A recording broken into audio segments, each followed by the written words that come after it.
Hey, hello everyone. Welcome to bloody hell, show 600 hours of Transformers.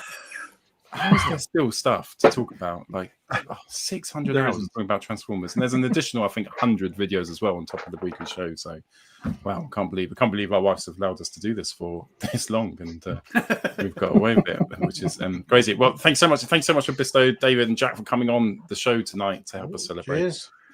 Cheers, mate. We're going for a cheeky little party. Plus, we're going to go through Bruticus.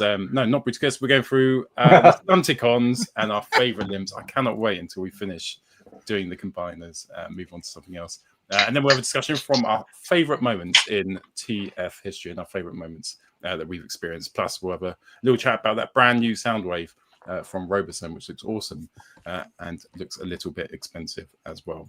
We'll do all that, loads more. But as always, we can start with the news. I talk some TV, and now the news. Don't touch that dial. Right, over to you, Mr. Andy. I'll just add it in then. We need some consistency on this. Who adds it in? It's me now. I've done it. Right. Did you do it? I clicked on it too. Normally that makes it come back out. Anyway, it's like we held hands and done it at the same time. That's so beautiful. Anyway, let's crack on. We're kind of doing this not in reverse order, but we're doing it from the oldest news to the most recent. So we're saving some of the most exciting until the end. So stay with us on this. So via the TF Hong Kong Facebook group and load of people on Twitter, we had loads of photos of the Takara Tomy Dramatic Capture Series Decepticon Part 1, which is Thundercracker and Reflector. And I know that some people here in the UK have also started to receive theirs. So we will go through these quite quickly. So you've got remember this is the old Earthrise Seeker mold. It's on the left. The one on the left is the new Takara one. The one on the right, I think, is the original. There you go. Massive differences. One of the a lot of people seem to be buying it for this. For the reflectors, the people who missed out previously and getting them in the reflector colors that we saw in the cartoon, rather than the toy ones, and a little Kremzik and all the little bits and pieces. I don't like the way Facebook Messenger lays out the photos now, because I used to be able to see them all in order, and I can't now because it puts them in a pile. Flipping annoying. Anyway, I'm not going to swear. Everyone's happy. Everyone's happy. Not angry at all. Anyway, there you see some photos of them. It does look quite nice. Like a lot of people, I don't know if you need to buy it again if you've already got them. Reflector looks nice as a camera. And then these photos are from someone else whose name I don't know, but it looks like it. Well, I'm not going to say what I was going to say. Anyway, moving on. That's a lovely house. Yeah. I just remember somebody shared a video with us earlier on looking at the Robosen Soundwave that we're going to get to later, and I wondered if it was from the same person who put that video on. And I'm not going to say any more than that, because the people who know will know. And there you go. That's what he looks like next to... play. Yeah, very soft indeed. Lovely.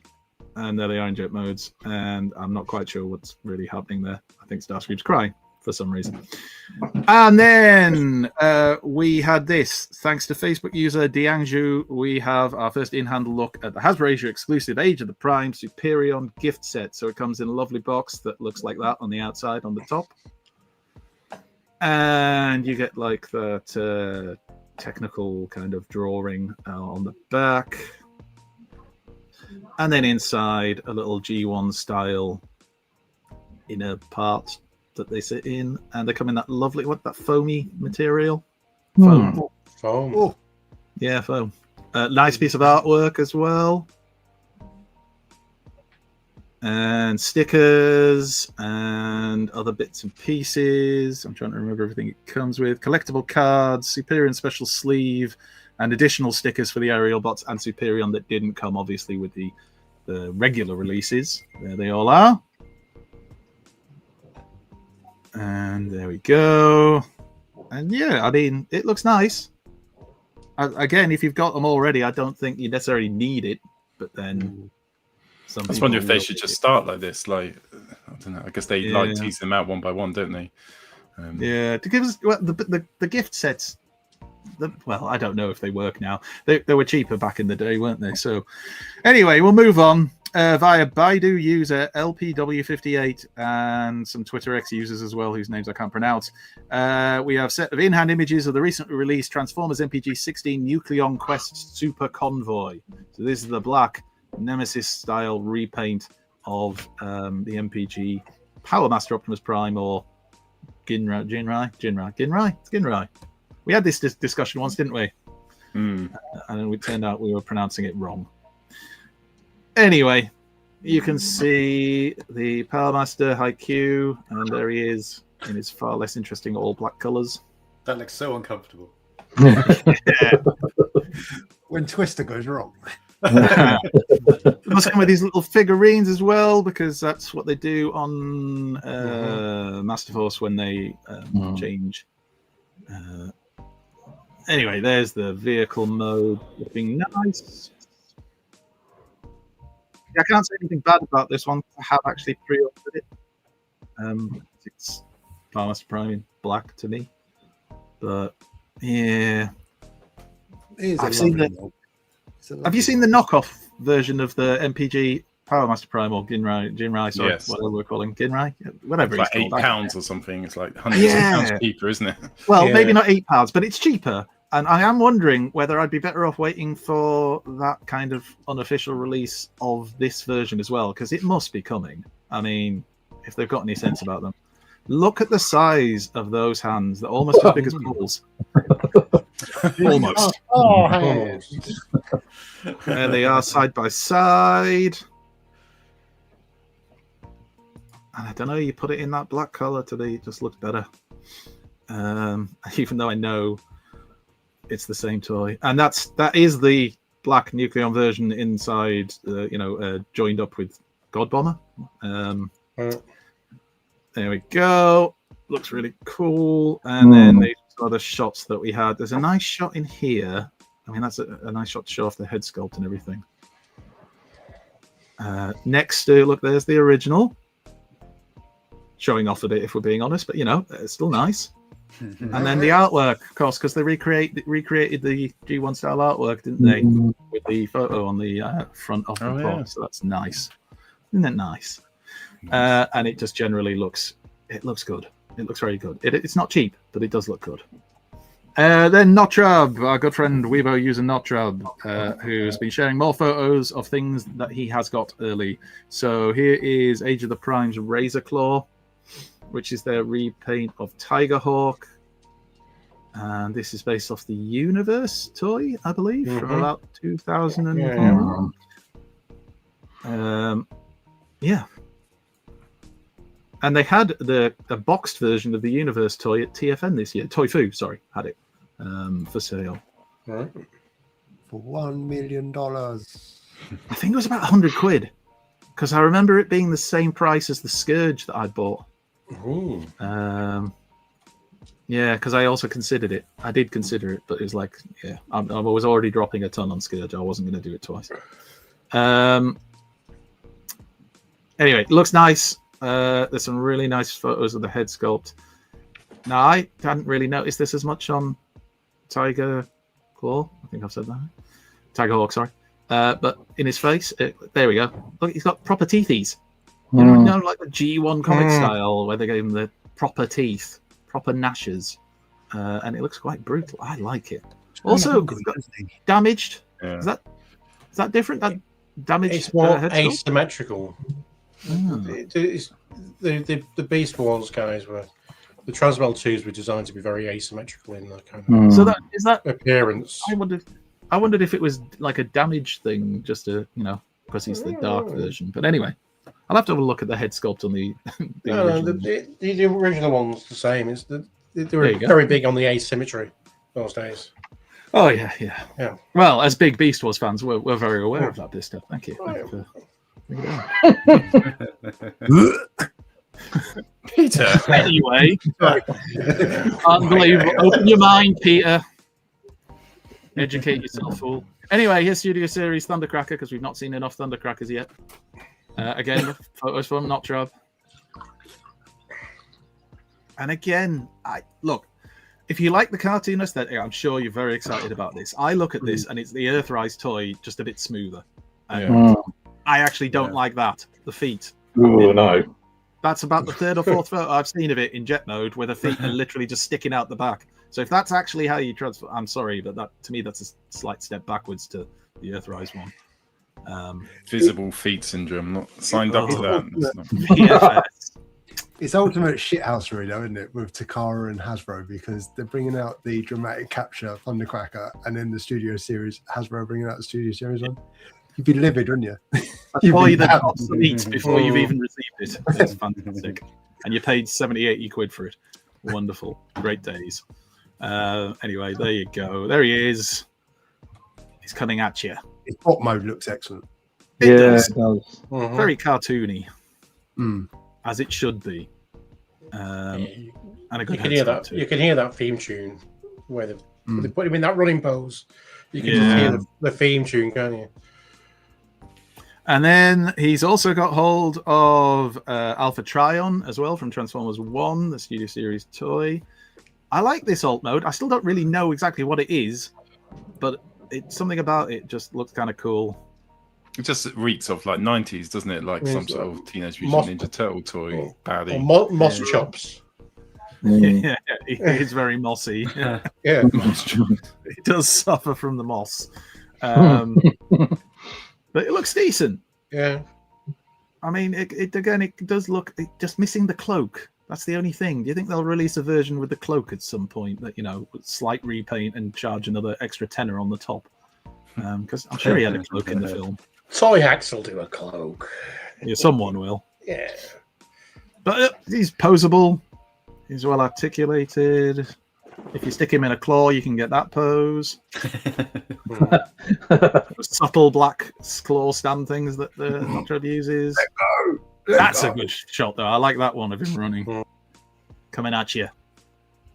And then we had more interesting news. So TFN Minicon Manchester is no longer TFN Minicon Manchester. It's now just TFN Manchester. And that's because it's not considered a minicon because of the number of people that will be able to attend it. So it's still only one day. I thought they were going to announce they were going to do 2 days, but no, it's still only one day. But it's too big to be considered a minicon. So it's just TFN Manchester now. So it's 28th of March, 2026 at the Pendulum Hotel. Get your hotel rules booked. Get yourself there. Get your ticket when they go on sale. And we'll all have, yet again, another great time. Or you will. I'll be helping out Moff and probably grafting for a lot of it. But you all can have a lot of fun. I'm sure you'll have fun helping out Moff. I will be having fun, Bisto. It's good fun. And maybe sending messages for people to bring me beer. Right, moving on. Yes. So, this is they're calling it A level. I don't know why. I think it's Bumblebee. Bumblebee, that's right. A-level Studio Series. Bumblebee. Won the quiz. Why? It's because he's an A-level character. It's because he's gone to college now. It's not school Bumblebee anymore. No, it's not GCSE Bumblebee. Sixth form. There you go. Let's call him sixth form Bumblebee. And there he is. And I think we can all agree he's definitely Bumblebee. And he definitely has very hollow weapons. But other than that, it looks all right. They could have just given him one solid pistol, couldn't they? This is the Devastation version, isn't it? Yes. Right. So he's supposed to look like he did in Transformers Devastation. Those thighs look a bit weird if you go back to that last image. Of course I can. Yeah, they look very, very narrow on the bottom half. Yeah. Pete's Yeah. flies it like that, don't they? Ah! Imagine No, that's the my head, problem with his legs. all They're your like running. sticks, and then his thighs are like big hammocks. Can we not? No, that's a compliment. Like, you're just so muscly. Yeah, because you're so athletic. You're a great runner. You'll be all right after this. You can go off and admire how athletic you are. I'm going to go eat some chips. Right, there's Bumblebee in car mode with weapons. Yeah. I don't know. I don't dislike it. WLM Jolnir is saying that the A level refers to his status according to Hasbro. Well, yeah, that's what I kind of was trying to say before I was interrupted with your snide remark. Which was that A level is basically the standard of the character. So, like Optimus Prime would be A level, Megatron's A level, Bumblebee's A level. So I wonder where Double Dealer is. Double D level. Anyway, and then this is the Transformers 1 Orion Pax with his mining tool, whatever it is. Steady. I was going to say somebody really likes that. Oh yeah. And he comes with some cool accessories, and he looks quite good. But somebody else pointed out in one of the chats, I forget who it was, like if this had come out a year and a half ago, or however long ago it was that TF1 was out, 6 you'd years be ago really now. excited and snapping it up. It's like, why now? Yeah. Why is it taken so long? Right, Yeah. we're buying Studio Series Thundercracker toys that came out 40 years ago. Yeah, Don't but we complain, this get one of those one's a every year, late. Bisto. This one's We a get one of year those every late. year. You know? Yeah, it's just, there wasn't a great plethora of toys, was there, when the movie came out? We No. kind of just No. sucked a bit, didn't it? We wanted to get some really good toys. Yeah, they should have been out at the time. Should have. We just wanted it to be a Mhm. success, didn't we? We all thought it was a Yeah, good film. yeah. It should have deserved That's more. it. So we're looking for any way we could. Exactly. And then this is the Takara Tomy Transformers Missing Link lineup as of December 2025. So you've got 12, I think 12 figures in the Missing Link lineup so far. Is that right? Oh no, 6 new figures, 6 repaints. So you got your primes at the top there. You got Bumblebee and Cliffjumper, who we had. You've got Sunstreaker and Corden. You've got the 2 RCs. You've got then the repainty, slightly different head versions of the Missing Link, Bumblebee and Cliffjumper. We've got the repaint into Nemesis that we're getting of Prime, and of course we're getting an Ultra Magnus, who I think we already know is coming also as a Delta Magnus. Delta Magnus isn't on there, hence why when I said 12, that would have been the 12th one. And then they also showed off what they've done for their MPG Masterpiece Gatai lineup. 21 figures in total, 12 new figures, 7 repaints, and 2 box set reissues. Sorry. A lot of So train these are box reissues, there. aren't they? Of the MPG. These are just reissues. I can't get excited about this because they're just they're the same ones, aren't they? Just trains. Aren't some No, of them different I colours? would be excited if they were different. But they're not Missing Link type things. Are they? No. I these are can't, I MPG. can't wait for your episode when you're talking about which is your favourite train boss. I'll genuinely be excited. No, he'll be excited about that one. He's not even joking.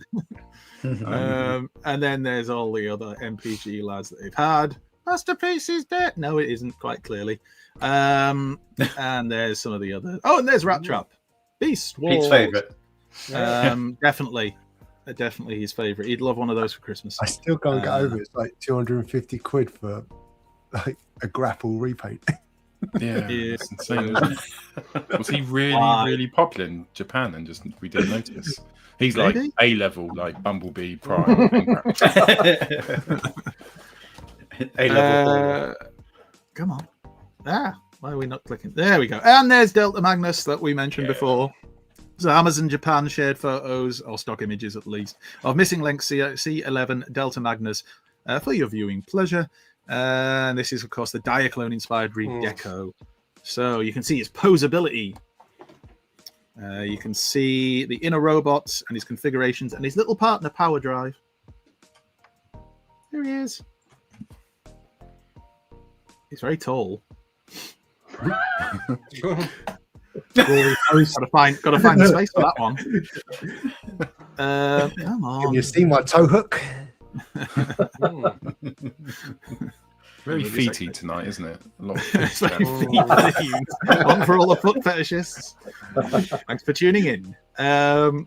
There you go. And again, we'll all get excited because there's Silver Bolt there. Does that mean we're getting a missing link? I don't think so. I think it's just to recreate some of the photos that we had in G1. But we will see. Oh. Come on, click. There's Power Drive. Still looks as hollow and generally rubbish as it did before.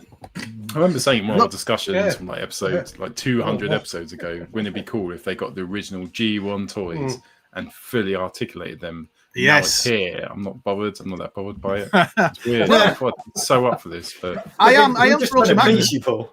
it's really hard to please. It's just Delta Magnus. Hasbro headquarters, or this weird Greek man. Oh, we finally got his dreams to come true. Oh, man. It is literally what we asked for, which is really weird.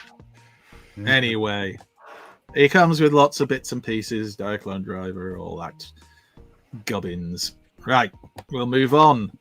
Some of you may have noticed that Onslaught got a more full reveal this week. In fact, he's up for pre-order. Well, he was in the US, also from In-Demand Toys here in the UK, but apparently not from Hasbro because they seem to have misjudged how popular it was going to be. So their pre-order, as of the start of the show, wasn't up. It might be up now. If it's up now, could somebody mention it, please? Anyway, here we go. So we got to see Bruticus, obviously without parts. I mean, he's not got his legs and his arms on. Onslaught himself looks very nice. All right, the gun placement is just a pair of legs with some guns on top of the hips. But that's, who's going to be displaying it like that, really? Honestly, Onslaught himself looks good. Head sculpt is amazing, isn't it? Yeah, very cartoony. I don't even mind the fact that the trailer's a separate piece now because it just looks cool. Cool little military truck and all together like that. Nice. I think the fact that they've kept a very common framework and process with the majority. Take Studio Series Devastator out of the equation, but the fact that Superion and Menasor are very similar to Bruticus, the engineering's fantastic that they've managed to shoehorn all the characters in and for it to still work. There was a bit of talking of shoehorns. Yeah, there was a bit of a reaction to this particular picture, which does make him look slightly chunky, certainly, but also slightly dumpy, short in the leg, shall we say, which some people weren't impressed by, which did lead to some artwork from Haley 2FPF on Twitter, which has been shared around a lot in the last kind of 24 hours.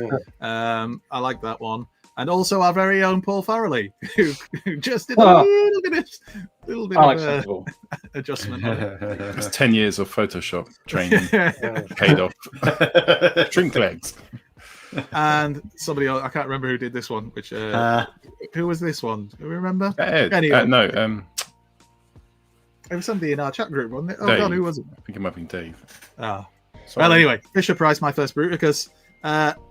As you will see in some photos that I think come up later on, it actually in person doesn't look as bad as that. So we will get to that though. Then Takara released a load of photos of the same products that we were already getting from Hasbro. So we're going to skip through these quite quickly. That is, of course, Big Convoy, which is number 1 on Pete's pre-order list. He's a mammoth man in every possible sense of the term. Me or the toy. Hey!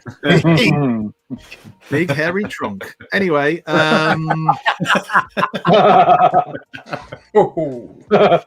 salty. Episode 300, feet and man meat. That should have been the whole tagline. Yeah. Views would be through the roof. Then there's Q or Wheeljack or whatever you want to call. I still don't understand that messing around with his name on this, or why they made him look the way he did. But they did, and if you like it, good for you. I think it looks bloody awful. Oh, it's good car mode. I love how Baver stuff. It's like you must nail the car mode. It's like their religion, and they do. It's maybe a sex tape. Nail the car mode. Hey! 24 minutes in. Oh, anyway, I don't think I downloaded most of the photos of them because we've seen all that stuff before. Then there was the big thing of Robosen finally showing us what their Soundwave was going to be. So I've included a couple of stills from their own promotional video. That one because it gives you the size, and I do know a man who loves to get the tape measure out. Sizable toys. Sizable. Thank you. That's how big it is. Yeah, The apparently. Soundwave, Pete. Yes, Well, you just massive. it is. Just over a foot. Mucho grande. Just over Indeed. And you can control it, of course, with your mobile phone. This was all revealed at the Battersea store yesterday, and a number of YouTubers and influencers were there, including Toys R Us, showing this off. You can control it from your laptop should you wish to. It is an incredible feat of engineering. That is undoubtedly true. I think the retail price, the RRP, is supposed to be £1,300 in our money. But if you're going for the early bird pre-order, it's something like $899. I think In Demand had it for $879. Yeah. So if you get in early, and then, of course, our good friend Notrab, he got his hands on it. He must have been sent a copy, and he took some photos that I think show it off a bit better. Basically, there's tons of photos of this, so get used to it. Oh. It was big news. Yeah. Right. Does anybody have any Robosens? Anybody in the group? No. Right. So this maybe isn't aimed at us as collectors, but for the people who are the high-end collectors who can blow $1,000 on a toy like that, this is definitely for them. I do think it's an incredible feat of engineering, and you can play music through it. Yep. Play music through from your phone or laptop, I guess. Through it, he's got. God, I can't remember how many phrases he says now, but there's a lot. 200. Do you know what? It might actually not be that far off. It's oh, is it? Oh, wonderful. Are you making that up? Just so I know. Yeah. No, honestly, I'm not saying you make stuff up sometimes. I mean, when I do say the truth, no one believes me. Anyway, Paul who cried. 86 of those phrases, do they include the word superior? Probably, almost certainly. Yeah, and it's very nifty. There's lots of videos, lots of influencers and YouTubers got hold of this and have posted their videos of them messing around with it. It does look very, very good. Some people looked at the back of it and said, for the money they expected the back, but you're not gonna display it like this, are you? Like, who honestly is gonna say, I'm gonna turn it around, show this off? You're just not. So does it matter that much? I don't know. I suppose if you're paying $1,300 for it, then you'd probably. Can you imagine those showing your mates though, and like you had to mate like Jay from In Between Us, he would turn it around. Shit, mate. He would. Anyway, sorry, I think we're on to the photos now from Sam, the lovely Sam of Sam's Formers, who shared these photos with us so that we could show off. So these are the photos from yesterday at the Battersea store, so you can see what you get inside the box. Again, it's not for everyone, but like, you know, if you can afford it and you're going to get it, I think you're going to be happy. If you're a Soundwave fan, like one who's got a lot of money, then you kind of have to. I'll stick with Studio Series 8. You can record your voice and play it. I mean, there's tons you can do. That's with the idea of it, you know, the presentation of it and what it can do. It is the top end of top ends. But would you rather have a HasLab Unicron or this? I don't know. Ooh, that's a tough question. I'd rather. You've got one. It's in the box. Yeah, a HasLab Unicron because apparently I could sell it for thousands of pounds, like Paul's trying to, so pay off the last of the mortgage. So yeah, probably that. Although this is very, very good. And there's Sam! Hooray! Hey, Sam! And there he is showing it off. He told us he was actually going to steal it and run away with it. So when he said that, I did tell him to run, but I don't think he did. And that takes us on to was it CCXG show that was happening in Brazil, I want to say. CCXP, sorry. Which was happening in Brazil, and Hasbro were there, and they showed off this, which is the prototype of Bruticus. And the photos hopefully allow you to see that in terms of proportions, it's not actually as bad as it looked originally, leg-wise. I think it looks very clean from the back as well. So if you're going to display your figures back to front, you will be overjoyed with that. He hasn't got a massive... if you're a pervert. Anyway, right. To be fair, if you're watching us, you probably are. Anyway, so it looks good. I'm excited about it anyway. I think it's going to be really good. I'm super excited about it. He looks a bit like urinal cake in these covers, but he does. But imagine if they sent it to you like this and you had to paint it yourself. Yeah, Bruticus. Bruticus. Yeah, Hey. He's got a little smiley face on his chest as well, which is delightful. Look at that. He's a happy chap. Yeah. And then... Hang on. Sorry. Go on. No, Can we go back to the back? Because we're all slavish for cartoon accuracy. To the back? Does he have those 3 buttons that you shoot to destroy him on his back or not? Oh, that's a good question. Yeah. Maybe. I don't know. Is there 3 little notches down here at the back? Yeah. Somebody from Hasbro will get in touch, I'm sure, and Right. let us know. Anyway, we then went on to the kind of Hasbro official reveal of Swindle, and thankfully we do have better photos than just this one, but we'll get to that. So there he is as a leg. So this was Nate from the Hasbro design team who shared these eventually on his Instagram. He also shared those photos of the prototypes, I believe, to show that as a leg he can articulate slightly.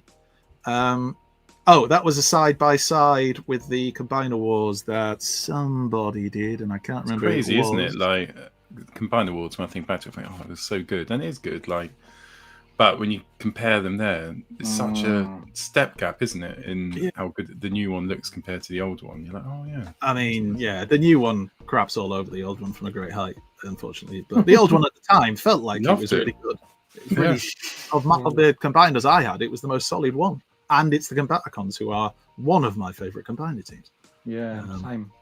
Does he have, and then that there's skinny waist, does he? Does he have what, sorry? Does he have that skinny waist, the Combiner Wars one?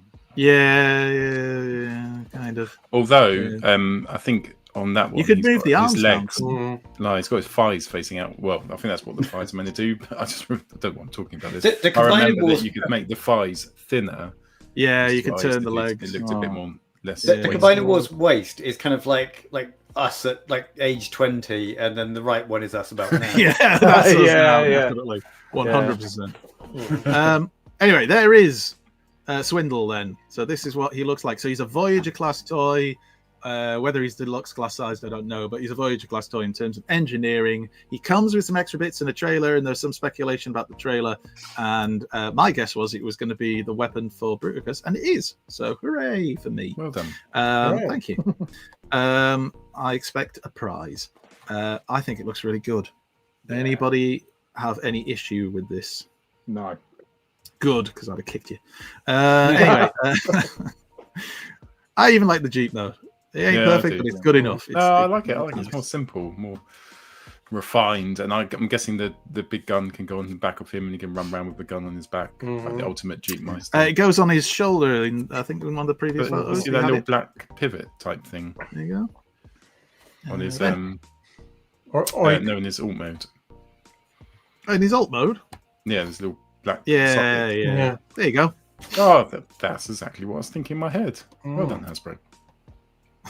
Once again, they read your mind. Now, if you could only make G1 toys which were really articulated, I'd be really happy. I've got some news for you after the show, Paul. Right, we'll move on. And then the official images came from Robosen of their Soundwave. Here it is. Somebody was asking whether or not you can put masterpiece-size tapes in. I don't know about that, but I do know that they've said that there are going to be tapes to come. Whether they're self-transforming, I'd be surprised if they are, but they are going to provide tapes. We will have to wait and see. A little mini transforming Ravage and Laserbeak and everything would be cool. It looks very much like Soundwave, which is what it's meant to do. Again, does it just justify you paying £900,000 plus pounds? That's up to you to decide. My wife would say no. Yeah, so would mine, funnily enough. I think most would. Funny that, isn't it? But I will give credit to Moff, who did mention that his lovely wife Kerry had actually was surprised he hadn't already pre-ordered it, and he got the okay. So, you know. Wow. Some wives are quite happy to support. She's Well, maybe got not happy. confused with Studio Series 86. Yeah, that's probably what it was. She didn't know the price, clearly. You didn't mean this one. Right? Look, Surely- it comes with a coin. That's where the money goes. You get a coin. And there's some more of the gubbins and bits that you get with it. It's all looking very lovely. And finally, because some people might be wondering if I missed this out, I didn't. I kind of wanted to get photos of other things in first. Oh, wait, sorry, I forgot the group shot. There's the whole team. I mean, obviously not in proportion. But there you are. Yeah. Look how big Bumblebee is. Christ. It's weird they wanted our fifth one as well. Just quick, because like when they made the Optimus Prime, so many third parties like who get the official license make an Optimus Prime, don't they, of some sort? You get the statue ones. There's other self-transforming ones. But it's cool they carried it on. They keep going. Yeah. It must be working as well. People must be buying it, but they wouldn't still keep producing them. Anyway, here is Sideways from Age of the Primes, who is a Voyager class figure. Sideways is from Armada, so those of us who know Armada know all about him. He, spoiler alert, turns out to be something of an agent of Unicron. It's a bit more complicated than that, but if you watch the cartoon, you figure it all out. And in the show, he had different heads, and they've included 2 headmasters. They haven't yet shown us exactly like photos of them in. I think there might be some on the back of the box. But there's the 2 little headmasters. I know their names as well. I've got them somewhere. Where did I put the names? It is Rook and Crosswise is what they've called them. And they turn into his heads depending on whether he's talking to the Autobots or the Decepticons. And they look quite well articulated headmasters, to be fair. Yeah. So are they laying the foundation for redoing the Titans Return headmasters now? As we if you can, I be honest, I don't think they are. I think it's because this character did have kind of like 2 different heads, but it'd be nice if they did. I don't mind the Titans Return headmasters, but imagine if we got like with them even better engineering. Yeah, I'd like. If they bumped up to Voyagers, some of those headmasters. Damn right. Oh, imagine a new 8 face, Paul, to put alongside your Siege one. They need to do that right next time. Anyway, that's all the mainline news. We do actually have some third-party news, shockingly. So, shall we do that? Yeah, let's do the wrap. Battle this. It's heavy metal cruncher time as Optimus Prime goes toe-to-toe with Combat Megatron. Prime is one tough dude underneath his hood. He's a transformer missile fun phenomenon. Combat Megatron is combat armed. His mighty mega missiles are slamming. He can mad out more for use mega force, but Combat Optimus is still standing. Right. There you go.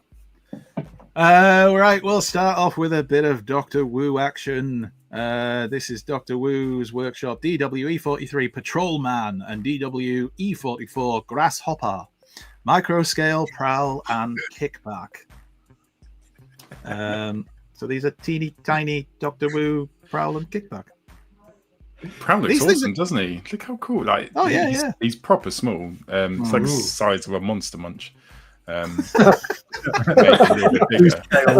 flavour? All the flavours are the same, you silly Billy. But yeah, it's cool that they're that small, and it seems like they've become more and more popular. They've like put a little bit more effort into everyone. Like the Scourge is amazing, and this one looks good as well. Oh yeah, I had a little mess about it with the Scourge. The Scourge is Paul's carbot. He just keeps in the car to mess around with. I bought the car for you to play with. Was that? I thought you just said you had it in the car. Oh, that was for you. I was thinking. They're so small though. They are like little. I don't even know if are they as big as Micromasters. They're kind of same size. Anyway, Kickback's got quite a look on his face. He's got a little gormless kind of.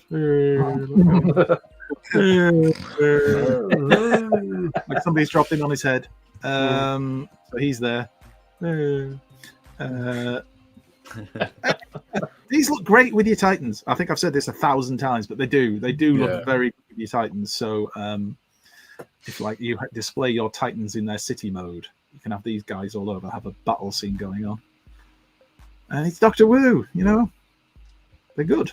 This is not Doctor Wu. This is DX9 Toys D18 Devative. Yeah.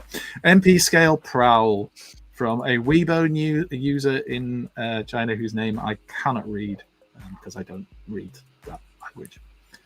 But this looks quite nice. The side swipe is lovely. If you're a fan of Prowl, comes with a couple of heads. There you go. I think it's weird that Doctor Who for the size of Doctor Who, Doctor Who have done the head sculpt better than Agreed. the MP size one. Yeah. But I mean, the rest. I think with that head sculpt, it looks decent. I'm not going to wait for Bounce Toys. I'm going to get this.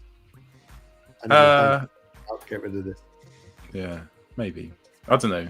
I got the DX9 one. I've sold it. The side swipe. It's like there's nothing wrong with it. It looks like side swipe. It's really good. Don't know. Well, you could just buy it and sell it the week after. It's fine. Just, That's exactly what I'll do. Taste it and then spit it back out and throw it back out into the world. I'm trying to remember what this was because there was so little third-party news this week. This is third-party Rising Force. The company is Rising Force, and they're making a Fall of Cybertron Bruticus. Cool. So those of us who remember the Fall of Cybertron Hasbro version back in day will remember it was generally gash, but third party are having a go at it, and we shall see.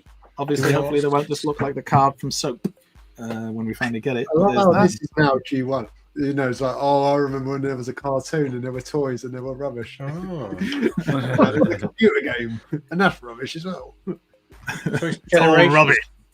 So it's generation scale then? I believe so, yes. It doesn't say give the scale on the description. Well, that's literally the generations. Or the well, yes, series. that's why I assume. Yeah. So maybe Masterpiece is dying, like everybody keeps moaning about. Anyway, I'm joking, Masterpiece collectors. It's fine. You're all going to be fine. Get a Robosen and you'll be fine. Anyway, here is X-Transbots. Big shout out to X-Transbots. We're big fans. MX70 Varek, which is their version of Zarak. This is a Masterpiece scale Zarak for their Scorponok. So yeah, when you see it, like you realize, like, oh, that's a person's hand. That's him. He's angry. The joke is, it wasn't meant to come off. It just came off during transformation. Like, snap it off. Anyway, yeah. You would not buy something that size from X Transports. No.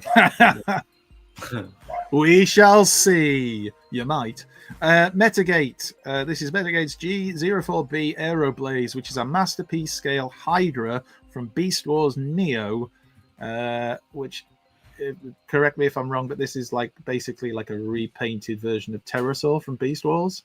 I mean, there's probably differences and a different character and everything, but it is basically Pterosaur. I think in the West, when he was released, he was laser. They called him on the package. He was Laserbeak. Right. Yeah. Well, these photos came from Mang Motion, who's on Weibo, hence why the focus isn't particularly great. Come on, but it looks very decent.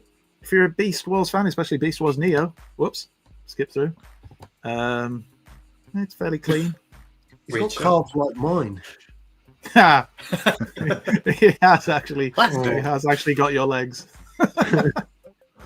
Come on, let's. There you go.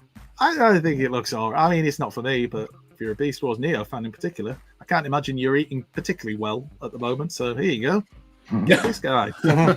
Is there a lot of Beast Wars Neos figures out? I mean, correct me if I'm wrong. I'm not trying to be a dick about it, but I can't imagine there's a hell of a lot of them out there. I've never watched Beast Wars Neo. I don't recall this being one of the characters in the show. So I'm going to shock you, Bisto. Neither have I, and I go out on a limb and suggest neither is Pete. I can't confirm that. There you go. Thank you. But again, you know, if you're a fan of the Pterosaur look, or what did I say he was called? They called him Hydra here. You know, there you go. And there's Pterosaur on the right, so you can see. Same toy, different colours.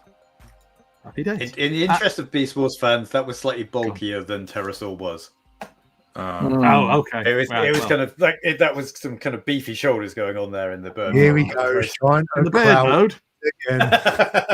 Look at those beefy shoulders. Yeah, he's definitely it's quite bulky, which no. But Well, there you go. Happy. Anyway, here is APC Toys, although I think they're also calling themselves Gear Factory. Anyway, APC Toys Gale, Gale. Not Gale from Coronation Street, Paul, before he goes. Damn it. This is their version of Dreadwing, but I'm assuming we'll also get a Skyquake out of it as well. And these photos came via Red Note. And I like it because I like Transformers Prime and I liked Dreadwing, and it looks a hell of a lot like the original toy. I just hope it's better than the original toy was. The jet mode is nice, but again, it's lovely. Yeah, those are his legs just hanging out under the wings. I think APP do like kind of knockoff plus. They'll take the original design and they'll just put some tweaks on it rather than do the whole new mold. Everything I've heard about the APC Toys versions of things like the Transformers Prime figures has been very positive. It's like taking what were already good figures and making them really good. So I might be interested in this. So Morph, if you're watching, I'll take one, thank you. Right, anyway, that was it. That's all the third party news. Very quiet for third party this week. I've got a sneeze coming on. And if anybody's in the chat now going, actually, bless you. Actually, Andrew, there was lots of other third party news I think you'll find. Well, I couldn't find it, so is my mature response. Fucking attitude. Nikki said, when does the 300th party start? It's starting right at the end. I haven't got time to join, unfortunately, but the other 5 guests again stay on till what's it, 1 a.m. you said? Yeah. Is that 1 p.m. We're staying on till 1 p.m. Paul. This is the 24-hour stream. Yeah. Can't wait to do that. Stream of piss. I think my liver can probably pass that one. Oh dear. Right. So we move on to pickups then. I was thinking, so 300 shows, and we sometimes get more than one pickup, don't we, a week? Sometimes it's 2 or 3. You're sometimes trying to work out how many stuff. pickups. 100 at £30 would be £3,000. So what, 10 grand? We've all spent. We should have paid off a massive amount of the mortgage. Why are you doing this? We could have treated our family to, I don't know. Have you ever been to Disneyland? Oh my god! That could have been done. Welcome when you watch this when you're older. It's my apology Where's the episode. kick button? Welcome to the 300th and final show of Transformers. Let's do pickups or lack of mortgage payments. We now return to the Transformers.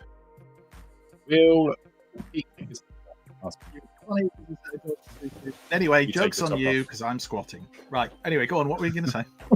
Pete, you're going to take your top off, mate. Oh yeah, Ed's asked. Now. Okay. No, actually, that's the next fundraiser for TFN. Yeah. If we hit certain targets, he takes certain clothes off live on air. Yeah, he'll do feet stuff as well. Just generally, that's not even to do with I don't charity. like That's just a lifestyle choice. Foot stuff the show, isn't it? Transfitters. Oh, Andy. yeah. Did you get Oh, this? sorry. I forgot what we were doing. Right. Okay. This I other only have half's one in thing. the calculation. I just saw Emma's comment. Anyway, right. Anyway, I'm going to make myself big. There we go. Right. That's the only thing I've got this week because we're in the run up to Christmas, and that was only because we were doing some Christmas shopping, and I was in Smith's, and all these were supposed to be sold out, and they had one left for like 25 quid. I don't have this mold because I had the Blitzwing, and I didn't like it as Blitzwing. I preferred the Titans Return Blitzwing, but as Overcharge in different colours, with a slightly different head, I actually think this looks all right. What is that logic? Seriously, like, what is that? That logic doesn't make any real sense, does it? Because I know it's the same toy as the Legacy Blitzwing, but like, it's slightly different colours with a different head, so it works for me. Tell my brain that. Somebody tell my brain. That's it. That's all I got. And that'll probably go away for Christmas. I'm going to be brutally honest. It probably will, because, you know, we are in December now. It's getting ridiculous. Shouldn't be spending money on all these toys. Should we, Paul? As you've pointed out. You arse. Yeah, I sold some toys. So toys I sold this week. Oh, don't stop. Sold quite a few. I'm in the positive. Right. I'm being all right. I got this the other week. I forgot to show it. So it's Cyclones, which is the Nathan's Britformers comic, which is absolutely amazing. I'm only halfway through it. It's so engaging. I think for one of the first comics I've read, and you get hooked on the first couple of pages, it's being absolutely brilliant. So if you haven't got yours, you can head on to Kickstarter and look for Britformers. You can get yours there. And it's got a very cool advert on the back as well. Whoa! Don't skip over that. Show that again, please. Well, I think I might have the PDF for it, but that's not why I bought it. I bought it. Okay, if you want to see that ad in detail, you need to buy it. Yeah, you need to buy it. There you go. Yeah. I also got because I haven't got enough rabbit holes with Star Trek and Warhammer and Transformers. I thought Magic the Gathering sounds like a good rabbit hole to fall down to. The final fantasy my god starter kit with a load of packs as well, which I opened, and I got a mythic in there. I've never done Magic the Gathering before. This is good news, Paul, for all those people who are Magic the Gathering fans to keep an eye on the sales pages. Yeah, keep an eye. There will be some bargains going. I like your optimism a month. I just remember the Action Master. I won't get bored of it. So I thought I would check every Action Master there ever was. And I got 2 in, and I texted Andy and said, "Andy, I'm bored. I don't want to do it anymore." He actually said these things are crap. These things are crap. I knew they were because I had them as a kid. I don't know. There's things you get into. And they were crap. Cool. Should we let one of the guests go? David, have you picked up anything recently? Yeah, I love your lights, by the way. Oh, thank you very much. Yeah, very festive. Yeah. Thank you. I might actually keep them up just because I quite like the warm light. It's quite nice. Yeah. In a similar thing to what you were just saying, Andy, about head sculpt making a difference. One thing I got was retro gears. Nice. Which the normal one I was not fussed with at all. Me neither. But yeah, given that little robot head. Yeah, it works much better. Suddenly is like, yeah, that's great. That was a gift from my good friend David Shepherd, and I've got loads of good friends actually because my other pickup this week was sent to me by Josh Bell, who nice. I believe Jack's drawn a nice picture of him in Star Trek stuff. SS86 Springer, and very, very happy with that. Such cool colours on that Springer as well. Yeah, it's very good. It's very good. Is that the actual sword it comes with? That version of Springer? It's got 2. It's got this. It's got this big green one, and then it has a second. I didn't remember the big green one. It's got so many accessories that's not even all the stuff as well either. But yeah, very good. Nice. Thank you, David. Jack, have you picked anything up recently that's excited you? I have. I've got Flatline. Yeah. And I kind of thought I wanted to get him, and then I knew I was coming on here, so I knew I had to get something, and I thought, oh no, I'll get Flatline. Partly because I drew him in War's End. He was possessed, but it was still he looked like Flatline. And partly because Blinking Spider Father was showing him off the other week, and you know he's an enabler to all of us. Yes. But he started because I'm kind of moving away from collecting too much stuff now because I haven't got room for it all. But there are certain characters that I do want to kind of get hold of, and I got a helmet as well. This is nothing to do with Transformers. I'm going to show you my helmet. Hey! Finally! I just thought I'd slip it in there. Hey! Look at my glorious helmet. Oh, nice! I'm not gonna be able to put it on without my. Jack, your helmet looks different than the last time I saw it. Yes, it's much more leathery. That happens over time. Who's that by? That's to protect my head when I go off the battle. When I'm laughing. Thanks, Jack. Great helmet. Thanks. Bisto. Not the first time. Oh. It turns out these Jaegers, this Yada Jaeger is just lots of mini bottles of Jaeger stacked on top of each other. Did you think it was one long glass bottle? Oh, I thought that it was advertised as Yada Jaeger. That's really dangerous. Drink responsibly, people. It's a 300th episode, people. Let's celebrate. That's what I'm saying. Right. Damn right. Am I getting big? Yeah. Everybody should be on shots. So Except from me. Forbidden Planet sent me this, which is Astrobots, Volume 2, Number 2, written by our very own Simon Furman and art by Philip Knott. So it's a great comic book. Well worth picking up if you want to go back into the realm of Simon Furman writing about robots again. Here we go.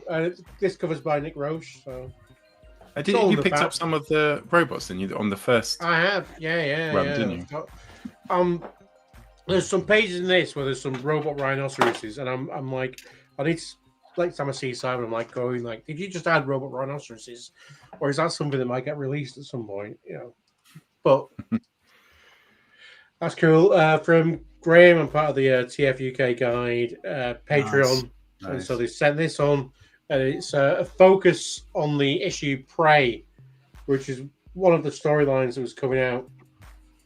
Yeah, when I was a kid, when I first got into like the habitual reading of TF UK, and so yeah, it's really good to see this focus on the Predacons.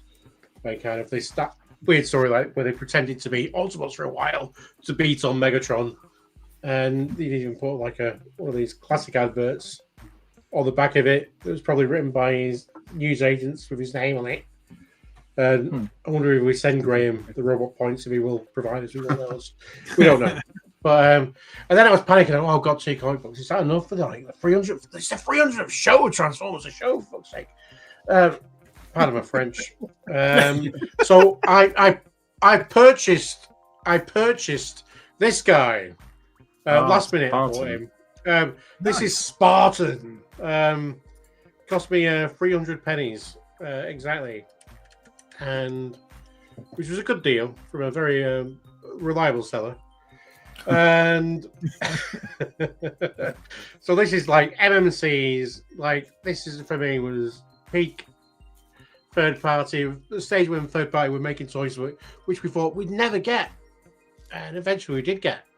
Hasbro did go and actually make us Impactor, then they made us Impactor again, and then they repainted Impactor and did Impactor. But yeah, at the time, getting him, especially with his little executioner gun from Last Stand of the Wreckers, was absolutely brilliant. So I bought that from myself, and there you go. That's my pickups. Oh, dude, what a great pickup! I always wanted that Spartan. Yeah, awesome, classic, fair party. Peter, what did you get this week? Emma wants to know. So I got a couple of weeks worth because I wasn't here last week. Why has the mortgage not been paid? For the last 3 years. So let me do my presents first. So we had Minicon a couple of weeks ago. So this was a present from young Andy Ride. It is the blocky Unicron that I haven't had a chance to build yet, but I will. From Robocop, he very kindly gave me the, what was the name of the 4-pack? I don't know. I call it the horrible 4-pack. It's not, but it was cut in half because it was easier for him to transport. I've got to be honest with you, Robert Cup, you've shat all over my gift there with your 4-pack. Unbelievable. Having words with him. Christ. 2 very modest cups from Minicon. One was Ransack from Creatures Collide 4-pack, I think it was. Yes, it was. Yeah. Yes. Yeah. So I needed Ransack because I didn't buy the 4-pack, but I've already bought him and Goldbug, and I've pretty much bought the 4-pack singly. Shrewd Pete Willis, very shrewd. Translucent Rodimus from Animated. This was my charitable donation for the weekend, bought from Toy Food. It's a good job you picked that up, isn't it, Pete? It was, and if it wasn't for you, I wouldn't have picked it up, and I only picked it up for the bow and arrow. So people said this can go with my other Rodimus. So this translucent Rodimus will just sit there at the back, lonely with no friends because I only wanted to buy an arrow. What else did I get? I'll save the best one to last. So the next wave of Master of the Universe Thundercats. So Nice. Tigra, He-Man, very stern looking face, very stern. Panthro, which now I've got the full set. I was going to keep them on card, but I think I'm going to get them out. AliExpress were very kind. I gave them some money and they shipped me some blockies. The wheels, I need to put them together. I haven't yet, obviously, because they're still in the box and the cellophane's on there. And then, good evening, X-Transbots. I received X-Transbots Scoop. Scoop. Awesome. So chunky, so sturdy. And I was thinking, I'm going to do a review. Okay, but then I was a little bit concerned because then you've got to transform an X-Transbot bot. And then I was messing about with the double target masters. And as I was doing the blue one, both legs popped off at various points. And the yellow one doesn't fit the hand properly. Fantastic. So it's like wedged in. So, good evening, X-Transbots. Sterling work.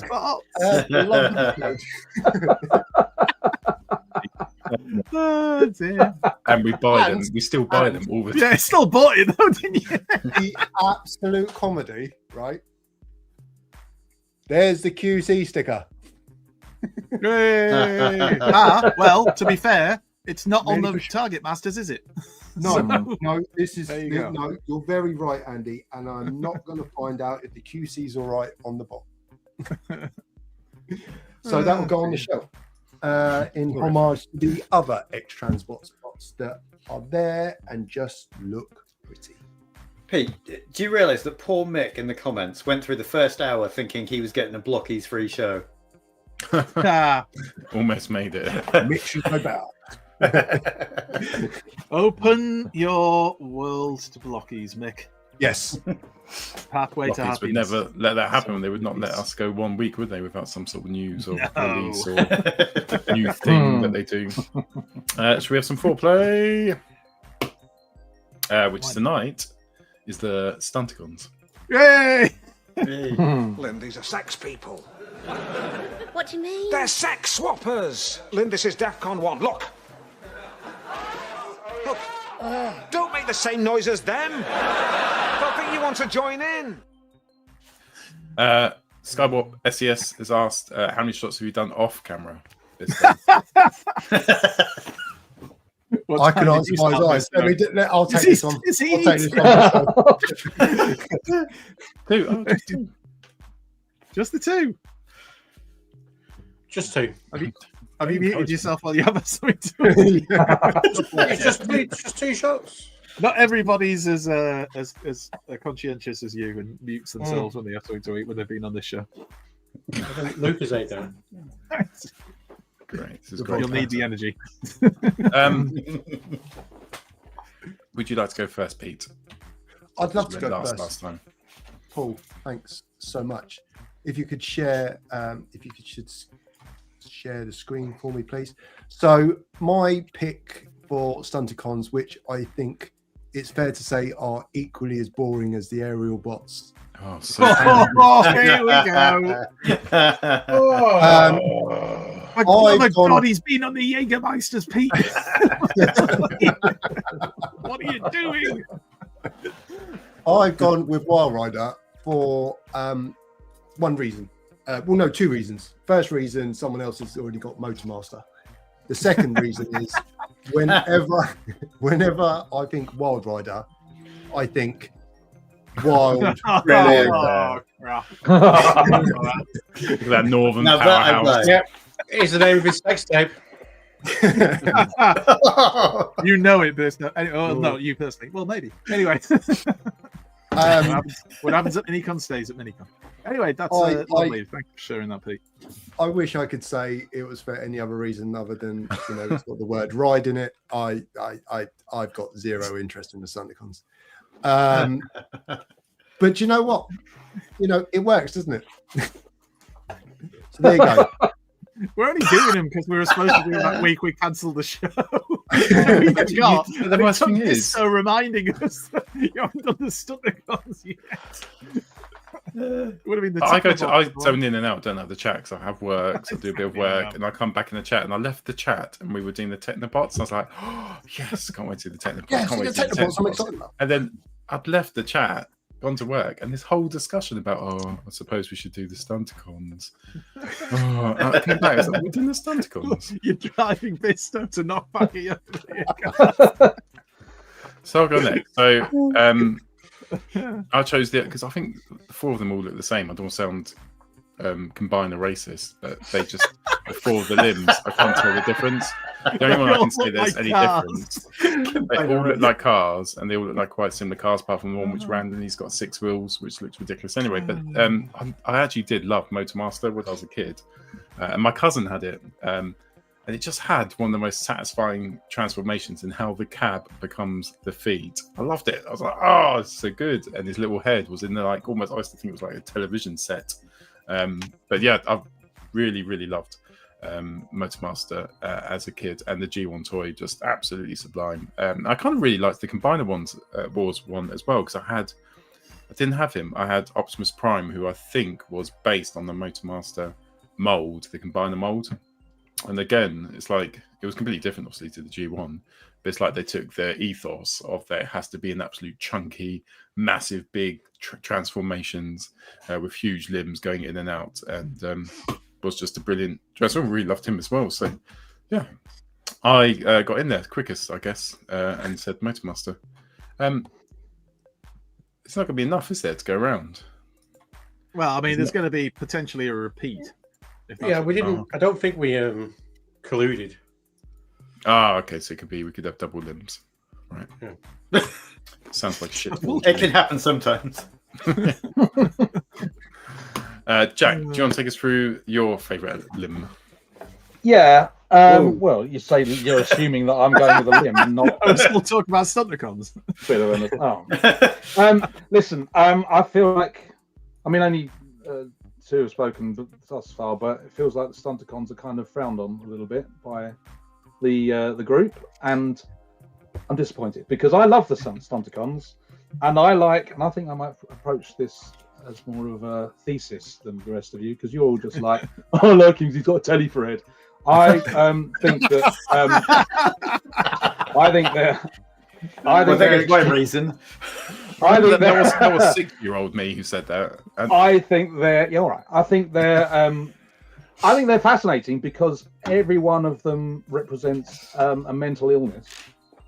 And I'm not going by, oh, this is a nice car or whatever. And I'm not saying you shouldn't, but I'm not. Mm-hmm. I always go by who they are as people, because that's my business. This one I kind of share, and I think I've got the same one as someone else. Breakdown. Everyone, well, a lot of people know that I like a Lambo anyway. But he's kind of, because his mental illness is paranoid, like extreme paranoia.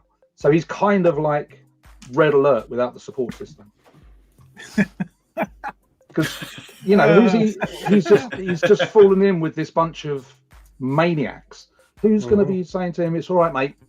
It's all right. Don't worry about it." Yeah. And I feel for him. And that actually, I was thinking about that. I have given a lot of thought to this today.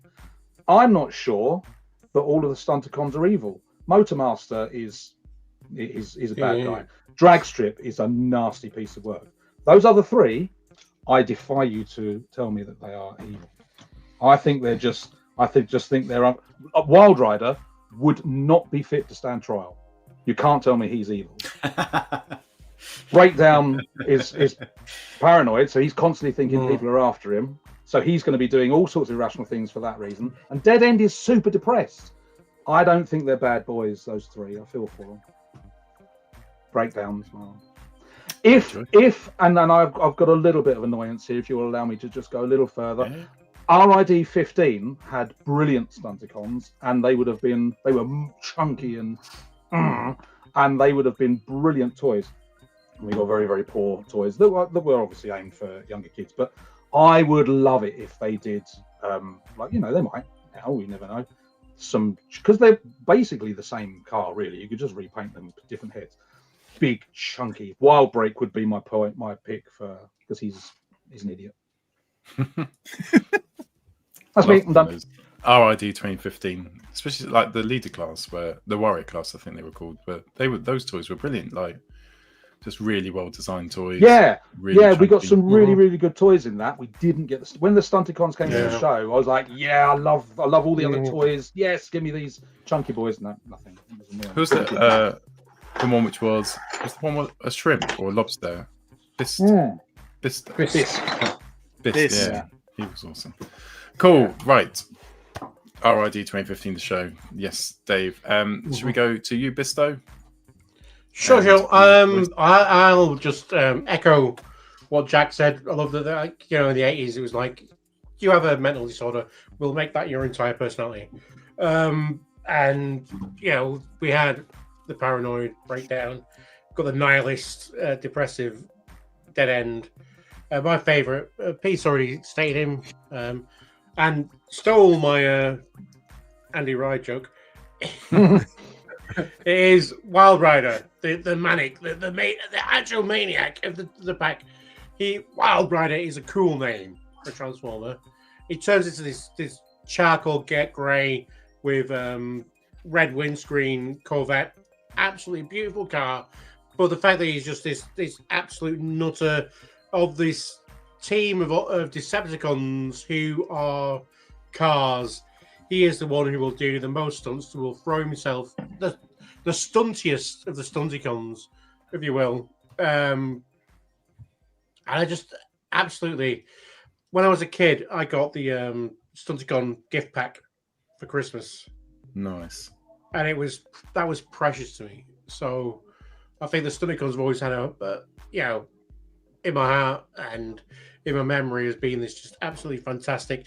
No matter what happened in the cartoon, in the comics, just what happened in my own little backyard or playtime, the Stunticons were just this absolutely awesome squad of Decepticon cars. And so I'll always be kind of have a place for them. And yeah, for some reason, Wild Rider, he's charcoal and red, and he's just absolute mania. Really stood out for me. Great colours, absolutely lovely colours. Mm-hmm. Andy, who did you choose? Another Wild Rider? 3 Wild Riders? No. I didn't go for Wild Rider, funnily enough. What is going on with my laptop at the moment? No, I didn't. I'm more of a Joy Rider than a Wild Rider, personally. But instead, I went for the one I always go for when we discuss the Stunticons, and I went for Breakdown because, like Jack, who is also a learned gentleman, I recognise the brilliance of Breakdown, and also the fact that his quirks were interesting and entertaining to me. But also because, and I've told this story before, so I won't go on about it, but he was the first Stunticon toy I ever had in my hand and got to play with on the playground. And that was it. That's enough for me to have that nostalgia feeling for Breakdown. And he turns into a Lamborghini, and Lamborghinis were flipping cool. The Lamborghini careful how you say that, in the 80s was probably the car, supercar of the 80s. It was just, they were just brilliant. And I've changed my name to Transformers One and taken photos. No, I'm joking. Maz, thank you. Great photo. It's a great photo, yeah. It took me ages. It's just, he was the one. He was the one that I first had. He was the one that I fell in love with, and it's never changed. Breakdown has always been my favorite one. Now, what has unfortunately changed, if I can just enlarge myself for you a moment, is this is my G1 Breakdown. Now, earlier on, we were talking before we went on air, and I realized, I haven't got my Stunticon. I'll go and get him. Now, he currently lives in a Detolf that at the moment is living in a different room, and it's a room where people keep opening the curtains at wide every single day. So I hadn't actually had him out for a little while, And here is my G1 breakdown. I don't know if you'll be able to pick this up on camera, but he's now the colour of cheese. He's gone off. Oh no! And he wasn't the last time I got him down. out. Yeah, cheese down. Looks something like maybe a mature cheddar. I'm not sure. But that's very disappointing to me. I've got to be honest with you. Hasbro. God, Johnny, Hasbro. Make your toys to last. 40 years At least no one's cut the nose off the cheese. You know what I mean? Oh, focus, you useless camera. Anyway, there he is, and I still love him. I mean, all right, he now looks like he's made of cheese, but breakdown. Have you still got the receipt? He's from Yorkshire, of course he has. That's not a yeah, all right. I might have probably. Actually, my mum would have bought it for me, so I'd have to ask her. But yeah, my dad would have kept it probably. He probably tried to take it back. Anyway, yeah, breakdown is the best, and as both myself and Jack have picked it, that means he is the winner. But Dave, I know you've still got to come too, so hopefully you pick breakdown as well. I have not. I picked one I've got a weird personal history with. Now, normally, I would say that something we're lacking a lot now on the toy packaging in particular is the description of the personalities. Yeah, I used to quite get on with that, and that's quite good fun. You get on with it. However, this is the exception to the rule, because the one I say favorite, the one I connected with is Dead End. Got that one there because it was the only one I had originally as a kid. And I got him, I picked him out for the Argos catalogs, like you do. You look through and go, oh, that one looks cool, because that one's kind of like burgundy race car. Looks like that was my kind of speed. And then you read the description, and he's nihilistic and depressed. As a kid, I wasn't really familiar with these concepts, and I was kind of like, what? It's like, what does that mean? And it's like, so it'd be like really cool and dangerous, yeah? Like, no, he's really sad and detached. So I was like, oh. So I didn't get any more Stunticons at all. The Dead End was the one I got. But weirdly, it's I've also got him in the Vinyl Tech form. Nice. And but watching it back, because I watched some of the episodes like after I found out we were looking at Stunticons. Because originally I misread it as Combaticons in my head. It's like, well, everybody's picking Swindle. But I was like, Stunticons, okay. And I watched the show through in case there's anything. And you know what? Dead End, it does have this kind of dry, detached humor, which is kind of amusing now in retrospect. So, just for variety's sake, Dead End. Oh, great choice. Great choices and great stories. I'm selling this, so if anybody wants it, let me know. Man after my own heart. We'll talk, Dave. We'll talk. I got it as a cheese. It's okay though. It's a bit too white. I don't know. White? Yeah. What? Why is it white? That doesn't really equate. It's a defect. Right. How are we lining up for a social corner, Pete? I'm 442. What? Do you want me to do the intro whilst you prepare? Yes. It's going to be the intro. Sorry, I keep pressing the wrong button. I can't do the disturbing intro. It disturbs me. I could do without Monday morning, stumbling out of bed and yawning. Didn't get home till 2:45. I could do with a D. I could do it. You know how D became short for a rude word? Do you think they started it? The tea company. Could do with a D. Yeah. Oh. I think they just predicted One Piece, maybe.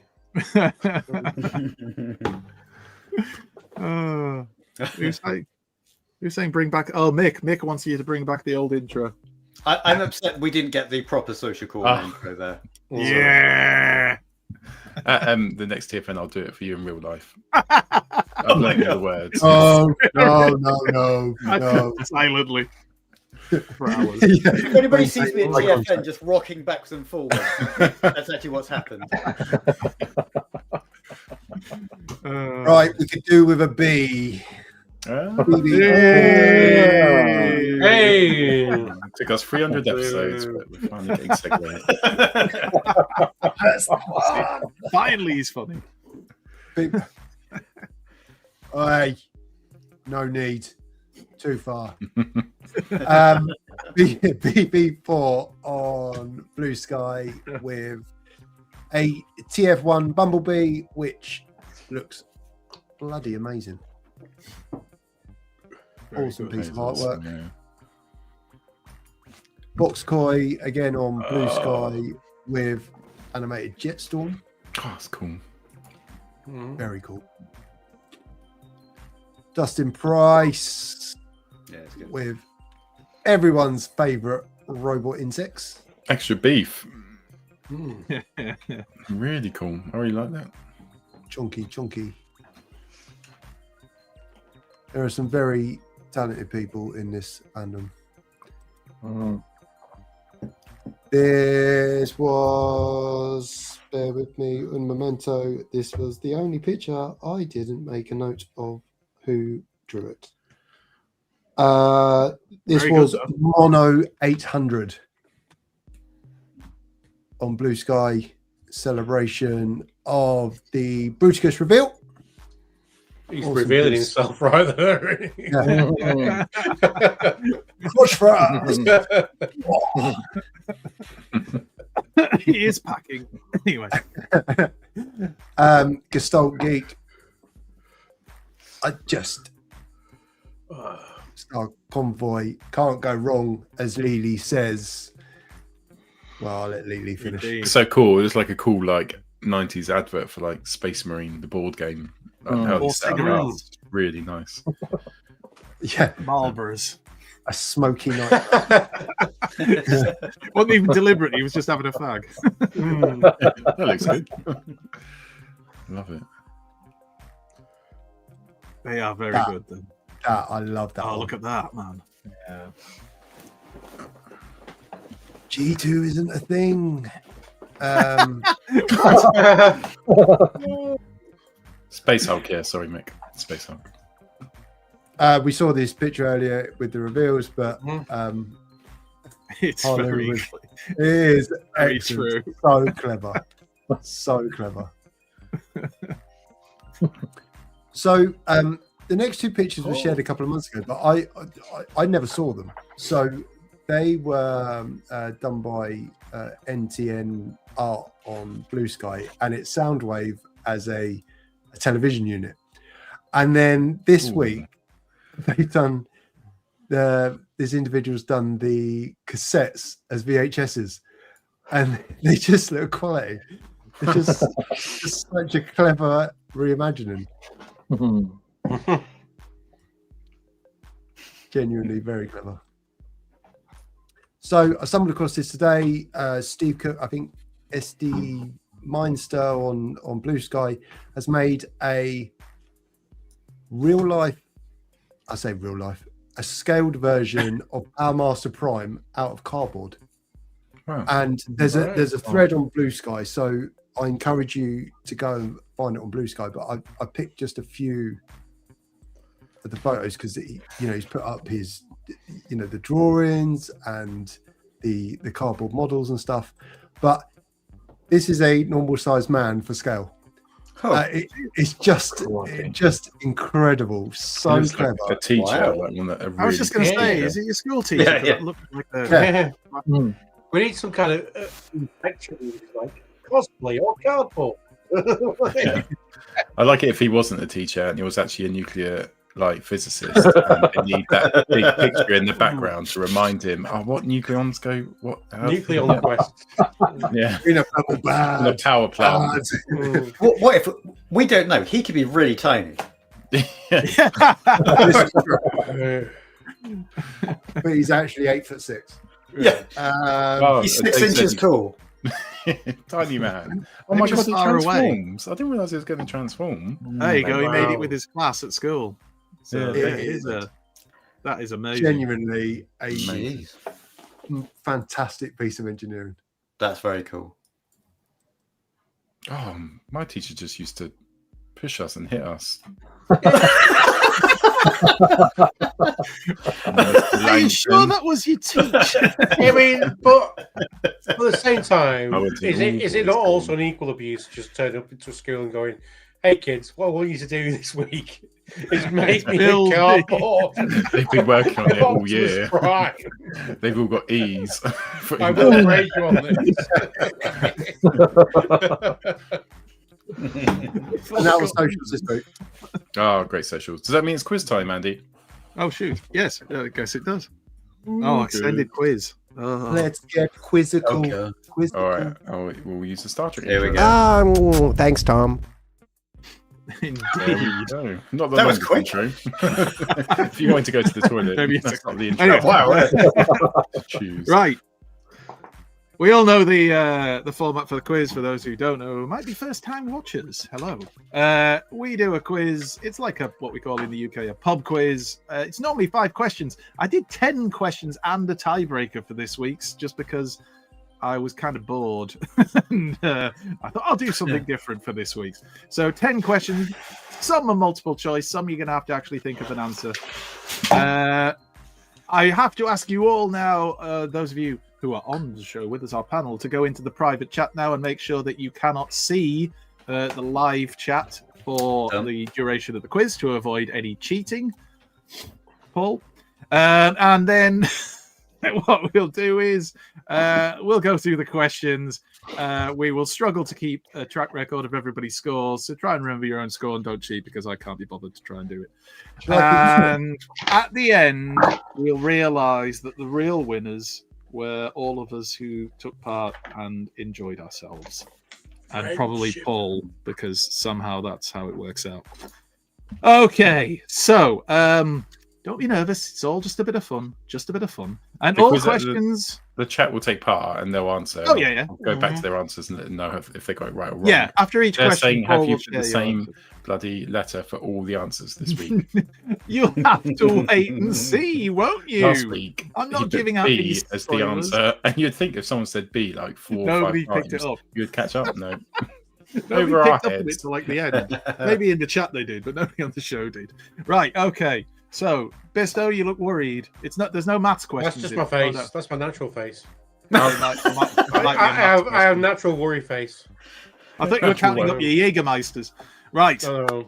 Okay, here we go. So you're going to put your answers in here, or I've just put some nonsensical typing.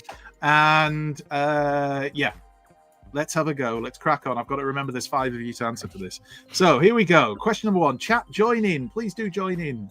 And you get nothing for it other than pride and enjoyment. Or if you want to have a bit of fun at home, have a shot for everyone you get right. Right, here we go. Question number 1. Hey. In the Transformers the movie, Pup tells how something reminds him of the Nitith slave mine on Galganus what? Is it A, Galganus 5, B, Galganus 6, or C, Galganus 7? There was 3 options, Paul. You had to wait, not just put a random answer.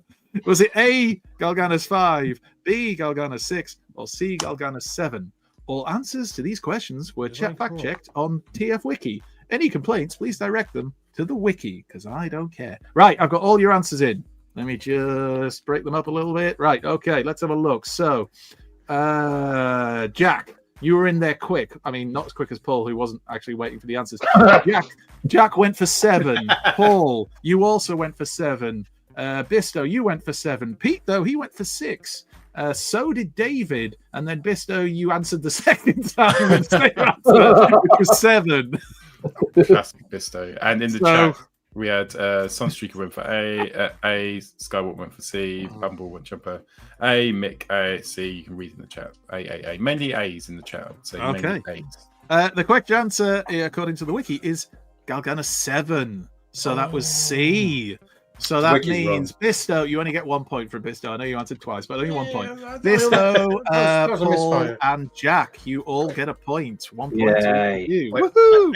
I Too can late now, see David. It's too late now. Oh, he's after his next question. Anyway, question number 2. Right. In issue 300, see what I've done there? In issue 300 Hey. of the Marvel UK Transformers comic, which bot took over the letters page? Was it A, Blaster, B, Dreadwind, or C, Scoop? in issue 300 of the Transformers Marvel UK comic, which Transformer took over the letters page of in issue 300? Is it A, Blaster, B, Dreadwind, or C, Scoop? Oh, I put the wrong answer. Sorry. What do you mean you put the wrong answer? You just put an answer. Sorry. Don't cheat. No. Too late now. I have to take your first answer. That's not wrong.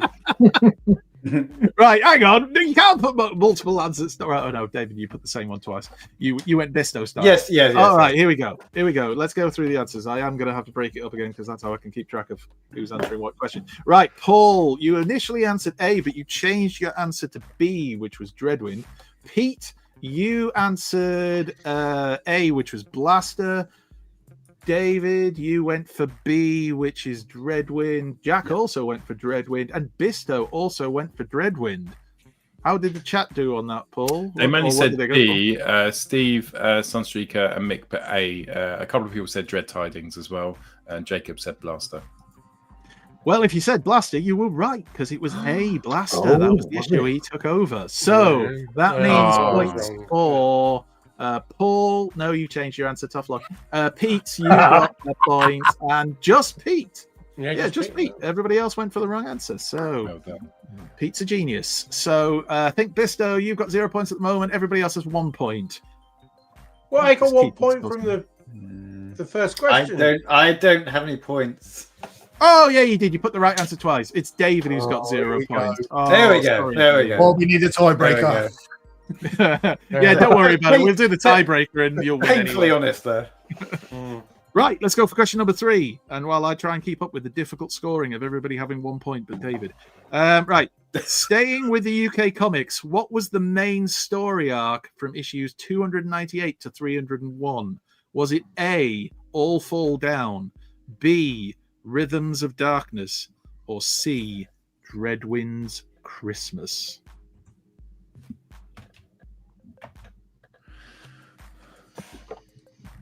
Rhythms of Darkness sounds amazing. Rhythm of a Death. I mean, I'm not sure if we can go with late 90s dance album. Rhythm. Are we all answered? Sorry, I was distracted then by stuff I shouldn't have been distracted by, but I was. So let's see. We've got all our answers in. Yes, so I can break it up. Right, Paul, you went for B, which was Rhythms of Darkness. Pete, you went for A, which was All Fall Down. So did you, Jack, and so did Bisto, and so did David Cousens, all following in Pete's footsteps, which they probably shouldn't have done because the answer was B, Rhythms of Darkness. So, Paul, with your vast Transformer knowledge, you get the point there. Wow. I am the definitely best wasn't a guest. In the chat, they went for lots of people went for A. SGM went for C. Skywalk went for Rhythms. So did Dave. Rhythm of the Night. Then there were just lots of jokes about Rhythm of the Night. Now change it to what I hear. Oh yeah. I'm just checking. This is lowest score wins. This right? Swinging a miss there, David. Swinging a miss. Right, question number 4. Still on the G1 UK comics, because every time I clicked on things on TF Wiki, it took me to a comic story. Still on the G1 UK comics, which trio of comic-exclusive Unicron minions made their debut in issue 294? There's no multiple choice, so you have to type the answer, and we'll give the point to the fastest answer. So your typing skills. So which trio of comic? Oh, David Cousens! Beating Jack, and then Bisto coming in just behind. I wasted time on capital letters. Damn it! I just panicked at the end. I was like, go. I'm feeling. I would have gone with Rod Jane and Freddie Paul. I'm feeling generous, so I'm going to give a point to David, Jack, and Bisto because I think they all did know it. Not to Pete, who loses a point for telling me to fuck off. Can I get a bonus point for being fastest? So yes, David, Jack, and Bisto, you can all have a point. What score are you on now? Let's check if you're counting it. I've got 2. 2 for you, 2 for Bisto. I've got David, 2. you're on 1 now. Well, two if I get a bonus point for being first. Yeah, go on then. So that makes it 2-2-2. And then, Paul, you get nothing for Gary, Dave, and Simon, who unfortunately was not the correct answer. And Pete, as I said, you were rude to me, so you get I mean, we don't know Hook, Line, and Sinker's first names. Very good. That's a good point. It could be Gary Hook. Could have been. Right. Bonus point to Paul for that one. Anyway, Gary moving Hook, on. Dave Line, and Simon Sinker. Simon Sinker is too good to be true. Right. Where's the spotlight on Simon Sinker? Oh, the basics on Simon Sinker was something we'll all look forward to. Right, question number 5. Which Autobot, composure. Which Autobot once said, it's a long quote, "For me, it's all about the details. Look closely at something and it'll make sense. If it doesn't, look closer." Was it A, Prowl, B, Nightbeat, or C, Streetwise? A, Prowl, B, Nightbeat, or C, Streetwise? I'm not reading it again because I'm old and I'm tired. Everybody's put the right answer anyway. Well done to you all. It was, of course, Nightbeat. So let's just quickly go through the scores and the doors as we reach the halfway point. Only halfway. Right, Pete, I believe you were on 2 points. Is that right? I was, yeah. But then we had I didn't take a point away. I was joking. Oh, yeah, when I got 2 then. Yeah. Dave, you're on 2 points now. Jack, you're on 3. Are you on 3 points now? Oh, yeah, you got bonus points. I got bonus. Forgot about that. 3 points. 3 points to Jack. 3 points to Bisto. Paul, how many are you on? 3 now? Trois. French for 3. French for 3. Wow. Wonderful. Good. Keep your own counts because I really am struggling. Right, question number 6. In Transformers Earthspark, the Autobot ally Malto, it's Malto, isn't it? Malto family is made up of kids, Morgan and Robbie, and their parents. But what are their names? Is it A, Dot and Alex, B, June and William, or C, Ant and Dec? So, the Malto family, the parents in Transformers Earthspark, what are they called? The parents. Are they A, Dot and Alex, B, June and William, or C, Ant and Dec?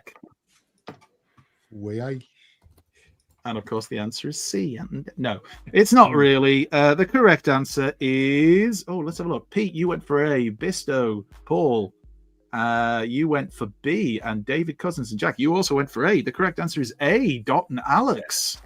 Well Everyone done. in the chat got A. Dot. Got it right. Well done, chat. So, Pete, how many points are you on now? 3. Jack, you're up to 4, aren't you? Yep. Downwards for 8. And I'm still on Dave... 3. No, Paul. That would give you... No, sorry, not you. Who got the other one? Oh, David. Sorry, David. It was you that got the other correct. So that's you on 4 as well. Oh, it's so tight at the top. I will just type. Right. Question number 7. Which Transformer once Jack and I said... exchanging furtive glances now. Anyway, which Transformer once said, "You guys got it easy. All people want me to do is break stuff. I've got a sensitive side too, you know, but breaking stuff is kind of fun." Was it A, Long Haul, B, Sludge, or C, Bulkhead? So, which Transformer once said, "You guys got it easy. All people want me to do is break stuff. I've got a sensitive side too, you know, but breaking stuff is kind of fun." Was it A, Long Haul, B, Sludge, or C, Bulkhead?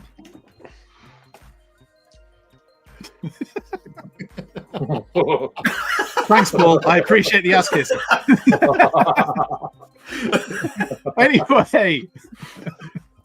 Anyway, so let's have a look here. Interesting. Paul, you are the outlier here. You went for A, which is Long Haul. Everybody else went for C, which was Bulkhead. Nobody went for Sludge, which was probably a good choice because the answer was C, Bulkhead. So a point to everybody but Paul. And everyone in the chat. Absolutely. Pete, you're up to 4, right? Jack, you're on 5 by my count. Yeah. Bisto, you're on 12T. Oh, nice. I'm going to say 4. David, you're on 5. And Paul, you're on 3 still. So we're doing fabulously here, in particular me. Right, question number 8. This is not a multiple choice answer, so you need to type the answer in the chat. So get ready with them fingers. Really want to see those fingers. Question number 8. In Transformers Cybertron, what was notable about the inhabitants of the jungle planet? So something about all of the inhabitants of the jungle planet. What would you say about them? Oh, I can't wait to read out your answer, Paul. No, the inhabitants, Bisto, not the planet. The robots that lived on it. Oh, wow, this is going stupendously. Has everybody put an answer in, David? Don't Google it. Right, okay, we're going to stop there. I'm not accepting any more answers now. Right, okay, let's have a look at the answers that our panel came up with. Bisto, you answered with Cindersaw, which doesn't really have anything to do with the question, but I appreciate it. Or maybe it does. Ooh, well, we'll come back to that. Paul, you said they all voted reform. I thought their brains got shrunk or something. Like, there might be some sort of brain I know, disease. But we can't get into political stuff because YouTube doesn't like it. But it wasn't that. So you said it was a jungle because you were thinking about the planet. Then you changed it to animals. Jack, you said they had claws. And David, you said they were all animals. The correct answer is they all had beast modes. They all had animal alt modes. So Bisto and David, strictly speaking, were the only two to get the correct answer. Were they not all green? No. Funny enough. And as for their voting habits, I can't comment. So, Bisto, I think that takes you up to... Oh, green is a vote as well. 4 points? No, 5 points. Is it now for you? Yes, whatever. sure. David, you're up to 6? 6, yeah. Yeah, you're on 6. So David is in the lead. Everybody's trying to catch David and then beat him down. So let's move on to the next question. I think I might be beat him down, not off. Down. Right, Number okay. 9. That's less fun. Let's go. Oh, definitely. For me. In Transformers Heart of Darkness, a limited series published by IDW Publishing in 2011, how many issues did the limited series have? So how many issues were there in Heart of Darkness in 2011 from IDW? Was it A, 3, B, 4, or C, 5? So 3, 4, or 5, A, B, or C? The answers come running in. Trains is apparently an answer to this question. I love trains. I think everybody's answered. Oh, look at that. Yeah. Bisto, your initial answer of trains will be ignored. And let's go with the answers we have got. Paul and Jack and David and Bisto and C all went for 5. You're all very confident. That's weird. Andy, just quickly, everyone in the chat has put B. Yeah, that's why you shouldn't have been confident with C. The answer was B. So nobody gets any points. So They did a trade paperback of 4 issues. Why? Yeah. It just felt like it went on forever. I don't understand. Right. Yeah, but you all put 5. Yeah, I thought 5 was. I think that's the point. 5 is a decent size for a trade paperback. Yeah, that's exactly issues. what I was thinking. Yeah, because it was its own trade paperback. I thought it had to be. I understand completely, but it was full. Yeah. Anyway, No, I agree with you. I did have that chicken in my head, but then I was thinking about capitalism. I thought you were thinking about trains. Anyway, same thing. Question number 10. We all are familiar with G2 Bad Bastard Jaxus, but who was it that actually put him in charge of the new Cybertronian faction? Was it A, Unicron, B, Nexus Prime, or C, Liege Maximo? So, we all know G2 Bad Bastard Jaxus, but who put him in charge of the new Cybertronian faction? A, Unicron, B, Nexus Prime, or C, Liege Maximo? Liege Maximo. It's a fun name to say. It's also, I will say now, the correct answer. And everybody got it. Although I think that's because Bisto answered so quickly, everybody copied it. I might be doing you a disservice, lads. No. But by my count, still 1 point ahead of everybody else because of the way the last couple of questions have gone, is David, which takes the tiebreaker to new levels of importance, which is good because after 10 questions, I thought nobody would care. Do we get 2 tiebreakers? No, because I only did one. Okay. God damn it, man. We all have somewhere to be. No, actually, I don't. Anyway, here we go. Right. Here's the tiebreaker question. This is one where you have to guess. So good luck. Okay. In which episode of Transformers the Show, of which you are on, did we first go to live streams? No cheating by looking at the channel on YouTube, Paul, and everybody else, but mostly Paul. Which episode did we go? So remember, there's 300, so just pick a number. And I will say, before anybody at home starts saying, you all should know, we don't. Hang on, this is taking too long. Who's searching it up? Just put an answer, you cheats. No. Oh, right. You definitely didn't cheat. I can tell you that. You definitely know the answer. Yeah. Because none of you got the right answer. But we're going with closest. So let's have a look at what you've put. Bisto, you said episode 15. Paul said episode 68. Jack said episode 6. Pete said episode 118. And David went for episode 54. The correct answer, as some people in the chat have put, was episode 75, which means the closest is Paul. And stealing victory from the jaws of defeat. He's a Matrix Quester. It's this weird thing we do, David, no matter what the score is. It doesn't make any sense. It doesn't make any sense. Am I the worst human? Yeah, pretty much. Was I Mother Teresa? Are you familiar, David, with Super League, the rugby, where you have a league and a team finishes top, but they're not the overall champions? Oh, no. Then it goes to a playoffs and then they can still lose it. Well, that's basically what's happening. I was in the league for most of that, and then it's a tiebreaker, which somebody else was on the same level. David, you get the league win shield. And Toy Fu saying the same thing. It's like what they say in Star Wars: "Let the Wookiee win." Yeah, Paul, have you seen the size of his hands, David? Just let him win. It's fine. Paul always buys me drinks. It's fine. Anyway, the point is, Paul has snatched victory unfairly and is the grand final winner there. So congratulations, mostly to David, because he led pretty much throughout that thing. Well done to all of our players on the panel. You were all wonderful, except Pete, he sucked a little bit. But Paul, you did really well. I've got a video response for, again, just disappointing people who know a lot more than me. Whoops. I'm sorry. Wait,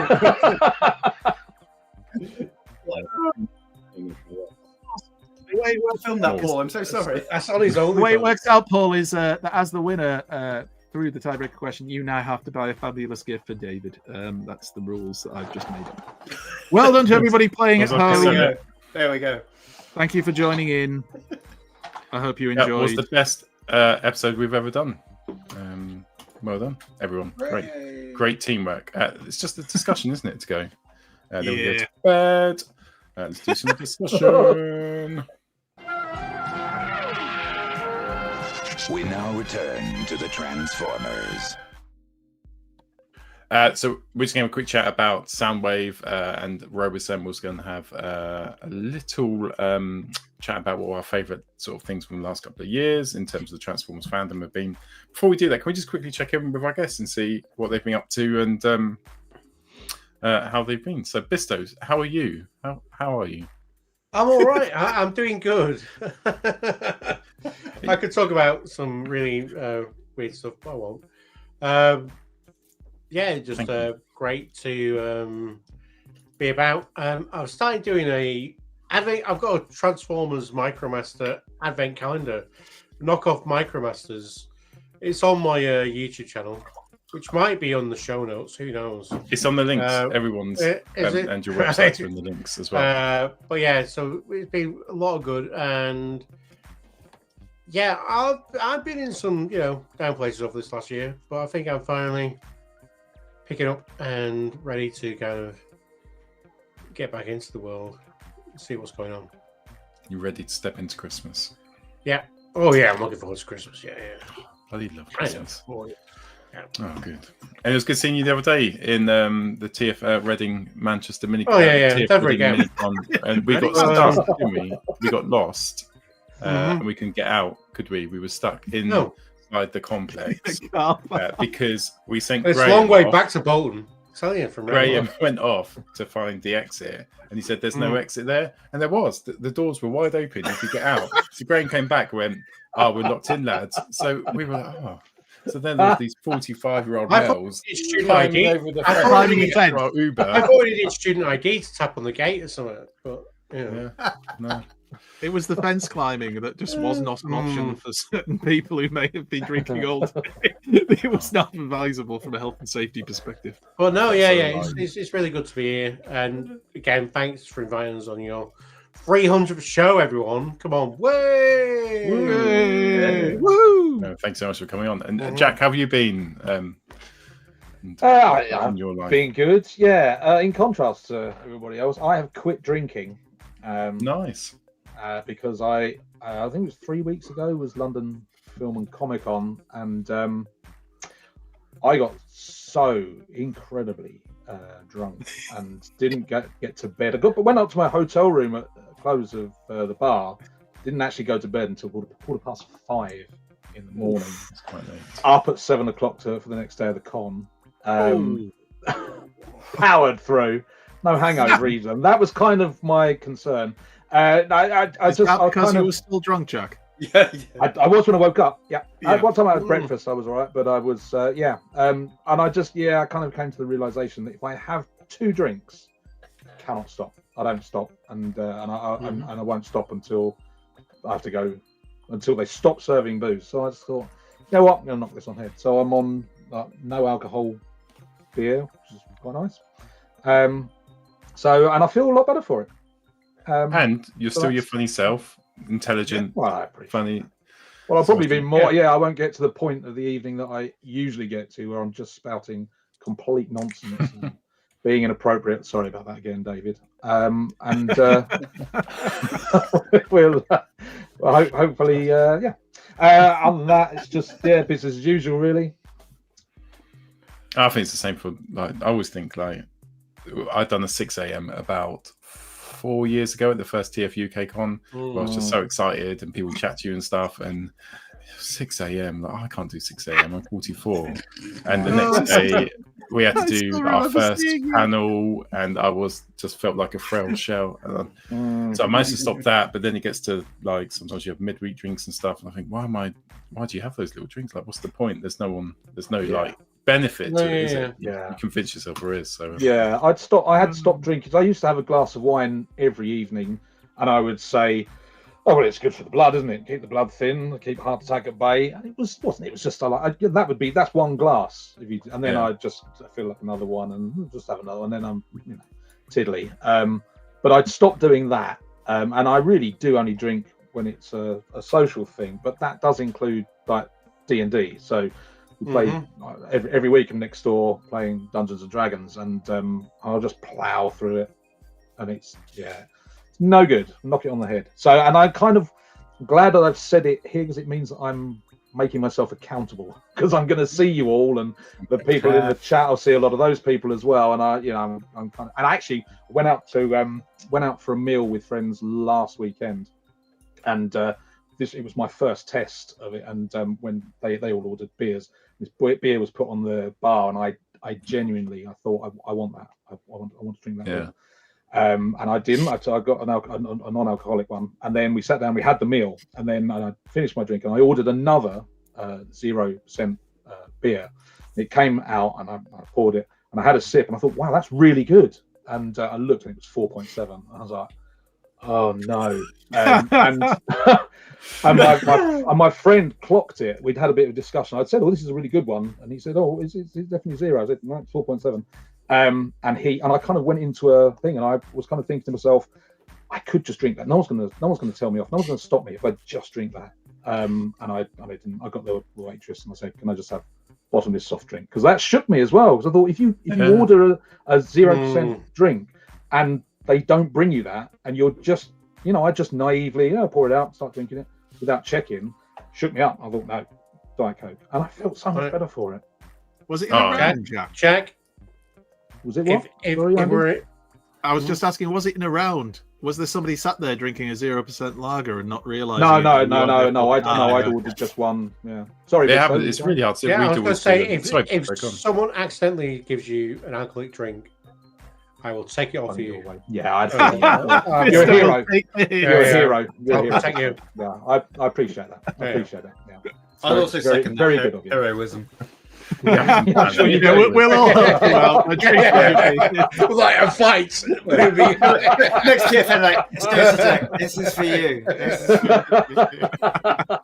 If finally decides he wants an alcoholic beer, we just walk past, taking out his hand. Nope. That's how it is. He starts doing to everyone. You're giving up alcohol. You're giving up alcohol. Of course you do. Hero, Captain. We've done it for 75 days. The 75 days hard at the start of the year. We go 75 days no drinking, and we've done it with a couple of my colleagues at work, and we still went out because we were head office in Nottingham, so we was going to Nottingham, and it must have happened probably about 3 times where we asked for a 0 like alcohol drink, and it comes and it's like Peroni. Really? Yeah, it happens loads. So in the end we just learned that we weren't asking for beers, no alcohol beers. It was just soft drinks, and because it's weird how easy it is. In fact, the Christmas party we had this week, it was the opposite. We kept accidentally drinking 0 alcohol beer because we were putting it out of the ice bucket and they had them all mixed up. We were like, oh no, it's 0 alcohol. Right. I'm just drinking the ice bucket now. That's cool and really admirable as well. David, how have you been recently? It was cool to see you two at the Minicon as well. So the Minicon was great. The Minicon was really, really good fun. It was I loved the Minicon. I went to just because I knew I'd get to see a lot of my friends, and that in itself is a lovely thing. And the Minicon, by virtue of being smaller, means you do get to actually chat to people, rather than, because obviously I'm in the Forge for like 2 days of it, and the Forge is very kind of quick. You're like, oh hi, and you talk to people as much as you can. But at the same time, you're very much like, I'm really sorry, I've got to speak to this person now, and they carry on.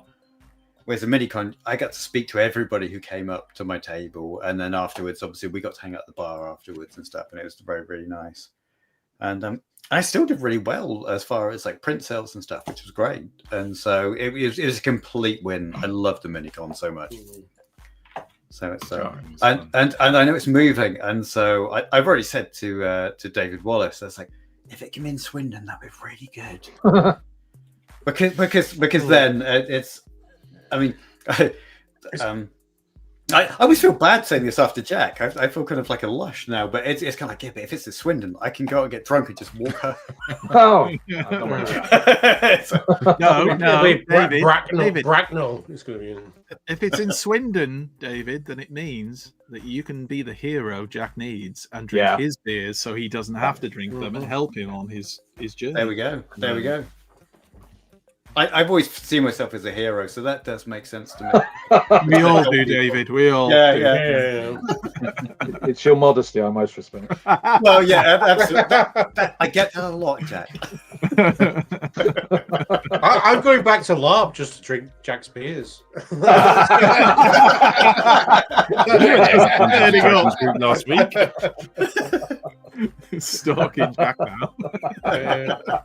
So we do know that it's going to be moved a little more north, isn't it, from Reading? I think Reading was a great venue, but they were talking to them when they not that north. That would just be North Yorkshire. Would be that would just be Manchester.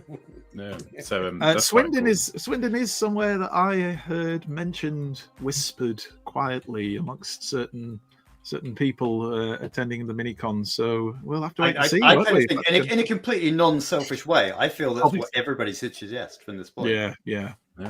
Basically. I mean, it's still frigging miles away from it in Paul. As long as the train's as long as you're all right. It's about an hour close then. That's it, Andy. That's the spirit we need. Cool. Right, that train journey, bloody hell. Oh yeah, you had a bad train journey, didn't you? Was it on the way down rather than on the? Or was the way back? Yeah, way back, wasn't it? The way back. He's still there. That's not his route. Was smooth as anything. However, it turned out the ticket I bought was for the week before, So I had to buy a new ticket because I hadn't looked at the calendar. So I was like on a Monday, I was like trying to get on the train, and the skip wasn't scanning. And I looked at the date on my ticket. It was like, yeah, that was last week. Bisto, this is why you should never book train tickets when you've been on Transformers the show. It's just not a good idea. Oh, dear. Right, should we finish off with our favourite moments of the last couple of years? Doesn't have to be anything to do with Transformers the show. I don't mind going first. I think, there's been so many cool moments, like Jack and Dave when you came on the show, and always you, Bisto. Like that was proper nervous every single time, and thinking, oh my god, you're coming on the show. But that was amazing. I'm glad we pushed ahead, and it coincided probably with some more exposure for us in terms of a few more people started watching us and subscribing us. So we're always massively thankful for that. But probably my favorite moment was getting on the stage at TFN and doing a quiz and sitting there thinking, I'm going to be the first one who goes out. And at some point, I don't know what happened, I was the last one on stage with Gav Spence, who knows so much more than me than Transformers. But there is only one thing that I do know, or one thing. Did you rip off with the tiebreaker? It was I won the tiebreaker. Speaking, he'd lost. No, to be fair, Paul has the best combining knowledge of everyone. But I really liked Combiner Wars, and I really liked all the limbs from Combiner Wars, and I kind of knew what Dave Wallace was talking about, so I managed to eke myself. I do think that Gav Spence might have thrown it and let me win it, but that was an amazing feeling to be stood on the stage where I went as a fan, like all those years ago in 2018, to actually being on the stage with people clapping and stuff. That feeling was probably a highlight of my life, let alone the last couple of years in Transformers. So yeah, that was mine. Come on, Pete, make me cry. What was yours? I think I was a typical Transformers convention goer at one point where I didn't speak to anybody. It was just me and Emma. And we'd go and I'd have a great time, but I wouldn't speak to anybody. And I think the year I come up and spoke to you guys in 2022, it just opened up this massive world to me in terms of meeting such wonderful people, including you guys. And I think being involved with this show, for me, my highlight is being involved with this show, because I've been in a position where I've met so many cool people and we've done so many cool things. And a bit like what you said, to be on stage at TFN, even, just taking part in a silly quiz was, it is a highlight. It's a highlight of my life kind of thing. And I think I'm just very grateful.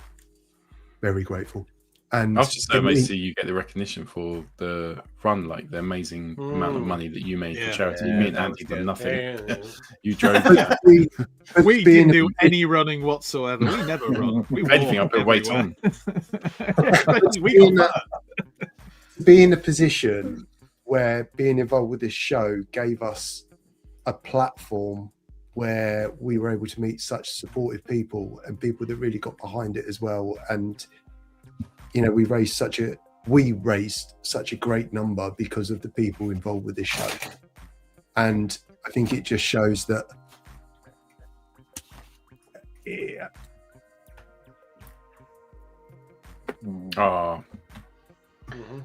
Love you too, dude. Bisto, what's your favourite moment of the last couple of years? Okay, in conventions and Transformers stuff. I think what I'm going to say is I was getting involved in the Kickstarter for Cybertronic Spree, where they did their own album. Oh yeah. And you guys had him on the show, and I think that's when I first kind of got twigged into you guys, other than just being a couple of knobheads from the TFUK forum. Yeah, and so I actually started paying attention to what you were doing, and Well, I'll be honest. Let's be honest. You had you keep going, Bisto. I'm loving every moment. And they were like, I think they were very nervous at first, and then there was a point halfway through the show, and they realised what they were in for and what they were doing, and then they got really into it. And I think that's what it is. That knowing what you guys are doing, and we can, I'll give you full flowers to what you are doing on this Friday night. There's a bunch of miscreants who love Transformers, who don't necessarily want to go out and get absolutely wrecked and wreck up the town, or they have commitments that they can't, and they can just come in on YouTube and engage in this community on Friday. And it is a community. You have created a community, and everyone here who is watching, who is taking part, who's in the chat right now, are all essential members to Transformers the show. And it wouldn't be the same without anyone here, including, the viewers and the after viewers who come in afterwards and watch it when they can't watch it live. And I think what you've done is absolutely fantastic. Uniquely UK-ish, which what we love about Transformers is when we have a uniquely UK thing. I mean, there are American podcasts, but I don't see any of American podcasts that are doing this kind of very much live and kind of getting the community involved as much as you guys are. And I think you deserve full credit for everything you're doing. And thank you very much for 300 episodes. Oh, of which 75 of them weren't live, so we're not going to count those. So we could actually,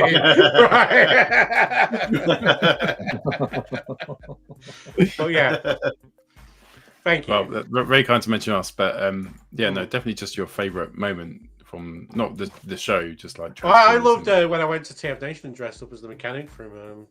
That was awesome. Marvel UK. Yeah, that was good. That was on good. stage and waved my spanner, and then I got the spanner I made signed by Bob Budiansky. Got your tool out. Yeah. I got my tool signed by Bob. I've got Bob's tool. You should give him to sign Jack's helmet as well. Yeah. Jack's helmet, your tool. Mm-hmm. Wonderful. Jack, what's your favourite moment of the last couple of years in terms of the TF community and Transformers Nation and meeting people? Well, I mean, I have a lot of I've got countless lovely memories because I meet so many people, not just at TF Nation.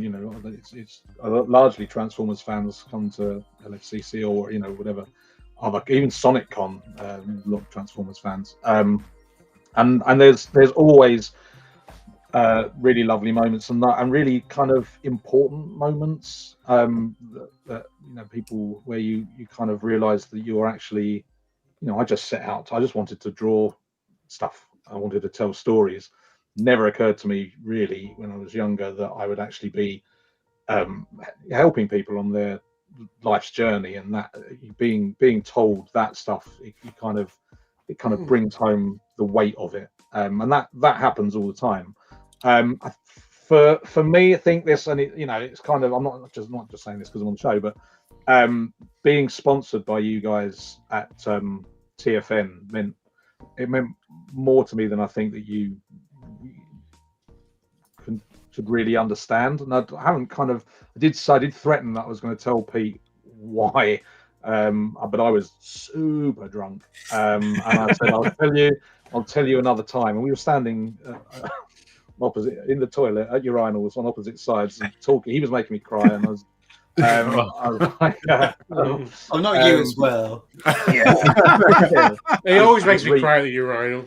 Yeah, his reach is really that good.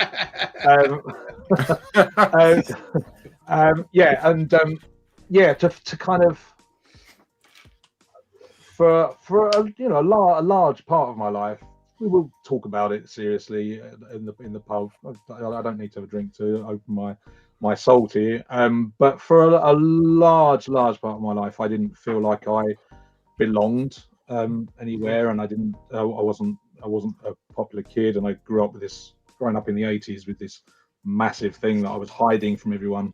And you can't ever, when you're living that life as a kid, you can't ever form strong friendships, or I couldn't form strong friendships, because you don't know if you can trust that person. You don't want to do, you don't want to put all of your love into the friendship, knowing that if they find out this massive secret about you, they could just dump you or worse. So you have this guard up. It took me a long time for that guard to come down, and then to be kind of embraced by all of you, to the extent that you're actually, I'm wearing your shirt at the show and you're putting your name next to my name, just meant a hell of a lot. And it kind of made me, I love TFN.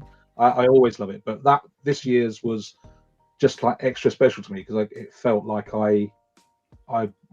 there's just something extra. I just felt like I felt more part of everything. So yeah, thank you for that. It's brilliant. Oh, it's really amazing. Yeah, thank you so much for coming on the show. You've come on, it's the third time now, isn't it?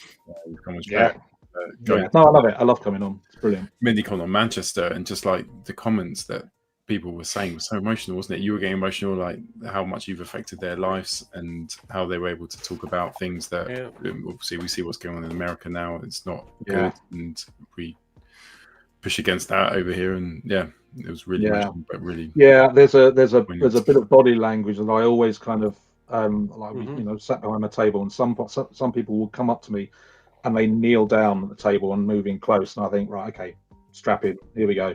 And it's always something they're speaking very quietly, and it usually ends up with both of us in tears, me saying, can I give you a hug? And it's really, really special. And to be able to affect people in that way is incredibly special, but to also to have the confirmation of that, to be told that, and to actually be able to interact with that person and say, I'm just telling you stories, and if it helps you, then brilliant. Can I give you a hug? It's a brilliant community. I think we have the best. I think we have the best fandom. You look at other fandoms and how divided and aggro they can be. Like for stuff that's like really like cute and fun. Yeah. And there's people who are like, oh God, what is wrong with you? And everyone that you come across, so I mean, we kind of are in a bit of a bubble at TFN, I think, because I don't think there's a nasty person goes. There has to be some unpleasant Transformers fans, but I've not met any. Not in this country anyway. I have abroad, or America. But yeah, I think that everyone we see is just magical, really. A good bunch, amazing community. And David, over that community over the last couple of years, what have you enjoyed the most? What have been your standout moments of the cons? Do you know what? I realized that you said, like, I'll make it about anything like TF related. If you think I'm not making it about this on the 300th show, you're insane. That's not going to happen. Come on. No, one thing I will say, I mean, to be honest, a lot of the people in the comments already who are watching right now probably have already met you. But for those who haven't, one of the things I found when I was first invited on this show, I hadn't actually talked to any of the people who made the show. And they are all exactly who they are on the show. That there's no artifice, there's no kind of like I'm performed, I'm giving a thing, and they're kind of like slightly assholes behind the scenes or anything. They're assholes on camera. You know this. Everybody's wonderful. Everybody's really, really nice, and they're exactly. Like the first time I came on, I just came away. I was like so happy and pleased. Like everybody was so lovely and welcoming, and they are exactly the same in person. I mean, Paul tries to get me more drunk in person than kind of we do on stage, on camera. They're all lovely, and what I like as well is that you guys have, with the show, created a proper community, and you attract the same people. They're the same lovely people. Like when literally this year, when I got to TF Nation, I've not seen him in the comments, so somebody feel free to tag him afterwards. But I was like unloading my car, and RJ walks up to me, And I kind of recognized him from the show, and I was like, "Oh, Sergeant!" And he instantly said, "Can I help you carry your stuff in?" And it was like that was such a nice thing, and it was like RJ's amazing. Like it was so nice. It was just to have somebody walk up to you, because like, I mean, Jack will know this firsthand. Like when you're kind of lugging convention stuff, it can be a bit of a pain. There's loads of heavy stuff, and you got to go through. And to have somebody to turn up, and not just to say hi, but to say, "Here, let me give you a hand with all these things." It was so nice, and I was like, "Dude, is amazing."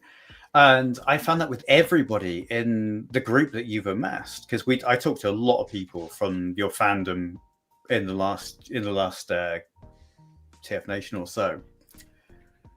All such lovely people. You've just really got, like, every single person I've talked to who was a fan of Transformers the show was so nice. And I think that's a real credit to the three of you. I think you guys have really made a place where you attract the nicest people. And like, everybody's great. They're all really genuine. They're just fundamentally good. And it's lovely. Like, if anybody's got a Transformers the Show T-shirt on, it's like instant friend. It's really, really nice. And so I think that's a genuine credit to all three of you. I think, and obviously like Jamie as well when he was doing stuff. But it's like, you guys have made an amazing show, and it gives people somewhere to go every week, and it's got a bit of that TF Nation vibe where you can just still speak to people. And I mean, because I've said to all three of you, I listen to your show normally on Monday when I'm working. Like, I've said to all of you, if I'm listening to you live and I'm typing live as the show's going on, it means I've been screwed over with deadlines. Like, something's gone wrong, and I'm like, oh god, I'm drawing at the same time. So normally, if it's a good week, I'm listening Monday. But you guys have made something special, and I think you all should be very proud of yourselves for that. Yeah. Oh, it's really humbling. Agreed. To hear. None of you cried, you bastards. I'm close to it. I don't know where to cry. Some we're wearing glasses and we can't quite see it. Yeah, hang on. But and like Mick said, it's just the community's great. If us three didn't do it, I think 3 other people would have said it. And I think it's just that amazing community of TFN where you get the TFN blues. Like, I've never said that about a bloody Star Trek convention or anything, but you literally go home and go, oh, that's my mates, I'm not going to see him again. And at the time, it's like, I'm not going to see him again for another year, because they live all over England and Scotland and Wales and Ireland. And it was like, come on, let's have what would it be like to be in the pub and have a drink and do that on the show, which is what the show was born from. So I think that naturally might attract some people who enjoy that TFN. Yeah, definitely. Thank you for saying that. That was amazing. So I thought it was really trivial now going to Soundwave. What do you think of Soundwave? Was that good? Shit? Bad? Right. Should we ask a Soundwave question? Yeah. Or we could ask Andy. I think we would all want it, wouldn't we? If it was free. Yeah. Oh, did Pete say anything? Jack saying no. Would you not? No, Pete did. Pete did. Yeah, okay. There's one person who didn't say anything, but didn't get asked. So. Oh, Pete, so sorry. Oh, Pete. Whoa, Andy! I was going to say, somebody didn't say something. I knew I wasn't last. He was just go on, Andy. You don't know who it was. I'm too emotional. Don't make me think of this. Oh shit! I thought I'm I'd genuinely say quite emotional. So it's yeah, it's very hard to pick out highlights from the last few years, because there's been a lot. So a couple of I'll mention. So you've all mentioned things that are so true, and I think some things that we universally have gone through together, and it's genuinely difficult to pick one thing. So I am going to pick a couple. One is the night at TFN when we'd encourage people to buy our T-shirts and turn up at the bar, and we were expecting like a handful of people. And then Pete and Emma and Claire kept saying, we seem to have sold quite a lot of T-shirts here. And on the night there was so many people in Transformers the Show t-shirts and who came up and chatted and just, there was somebody commented in the chat saying not taking over the TFN bar. We kind of did collectively, and it was amazing to see. It's hard to say something about something like that and not sound like you're sounding big-headed, but it was more just like the wow factor of it. And it was weird, like parents would like there was that man, he was probably younger than me, and he bought t-shirts for his kids as well. Yeah, the Manchester Minicon, I think it was. Oh no, that was at the TFN, the main TFN as well. Yeah, and I wanted to go to. I was like, wonderful. I don't know you, but thanks for buying the t-shirts. And then you have to enter these cool conversations, don't you? Like, oh. So that'd be one of them, just because like we talk about the community, and we have this wonderful community of people who are part of this, and without them, this would not be the same. So that's one thing that I think we'd all say was amazing. And then the other thing is a personal thing for me a little bit, which was our friend Mark McDonnell, who we sadly lost to cancer. But there was a couple of moments with him that were the first time I ever met him, and he was explaining about how watching us had got him through COVID and being stuck at home, and how much it had done for his mental health. And that was the first time anybody had really said anything like that, at least to me, about what we were doing on the show, because we just thought we were getting together, having a drink and having a laugh. So you don't think you're having an influence like that. But then the last time that I actually saw Mark, when we stood together in the middle of the dealer hall at TFN on the Sunday, and he was just looking around at the place and saying, and he said to me at the time, if this is the last time I'm here, I have had the best time of my life. And he was just glowing. He was just so happy, despite being unwell, obviously. And brothers took him over, didn't they? Yeah, they came with him. And I remember saying to him, we will see you again. We'll see you next time. And sadly, when someone says I won't be here next year, you go, oh, shut up. He gave me Sandstorm. Said, oh, you always want to. I was like, oh, thanks so much. He's like, no, I don't think I'll be here next year. And I was like, oh, stupid thing to say. I don't think you want to believe it, do you? You don't want to. And he obviously knew how unwell he was at the time, and bless him, he was such a lovely guy. And it's things like that. Knowing that you've had any kind of influence in somebody's life in a positive way like that is, even in some small way, is just, it's quite mind blowing, really. From what we do, which is, to us is a bit of daft fun, and talking about things we love like Transformers, and just getting to spend time with our friends and people we care about, and then to think that you have an impact like that on people is genuinely humbling and mind-blowing. And everything that everybody else said made me feel really emotional, so I am trying not to cry on camera. Cry, you damn it. No, you're allowed. Talk about Mark again. At least 2 other people on this stream have fallen asleep live on air before. I must not cry, because otherwise they'll have to take over me. We would definitely. No, but thank you to I think you've said as well, Paul. Thank you to everybody who is part of the live chat, has been part of it, who's been part of the show, who's contributed in some way, who's been on the show, who's watched the show, liked, shared, whatever it is that you've done. Come and talk to us at TFN or at Minicon or at TFUKCon. Jack and you, David, and Bisto, and every other person who we've met through doing this, who were people we looked at and admired from afar, and then to find out that you're all actually wonderful people in real life is just, it's strange. It's one of those things where people say never meet your heroes, and then you do meet them, and they're actually frigging fantastic people. So yeah, it's hard not to talk about these things without getting a bit emotional. So yeah, I'm going to shut up. Well, thank you for for what you guys are doing. Oh, it's nothing. No, really appreciate that. It's so nice. Right, we'll end on that note. I think Andy summed it up so well. We'll be back for episode 301 next week. Fucking 6 years, crazy. 301. Next year we've got some big stuff planned, so we hope you join for that. We want to push and beat the target we made for Toy Fu and Mary's Mills, and try and get more than a couple of £1,000 raised next year. We're going to do a 24-hour non-stop show, which is going to be fucking insane.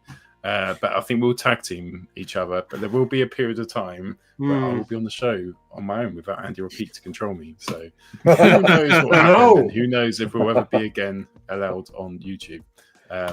Loads of other stuff. We will not. We will not. So yeah, so that will be good. Looking forward to next year. Thanks this year, and we'll see you next week. Au revoir. Bye. See you later, everyone. Outro. It's time for Transformers, the show!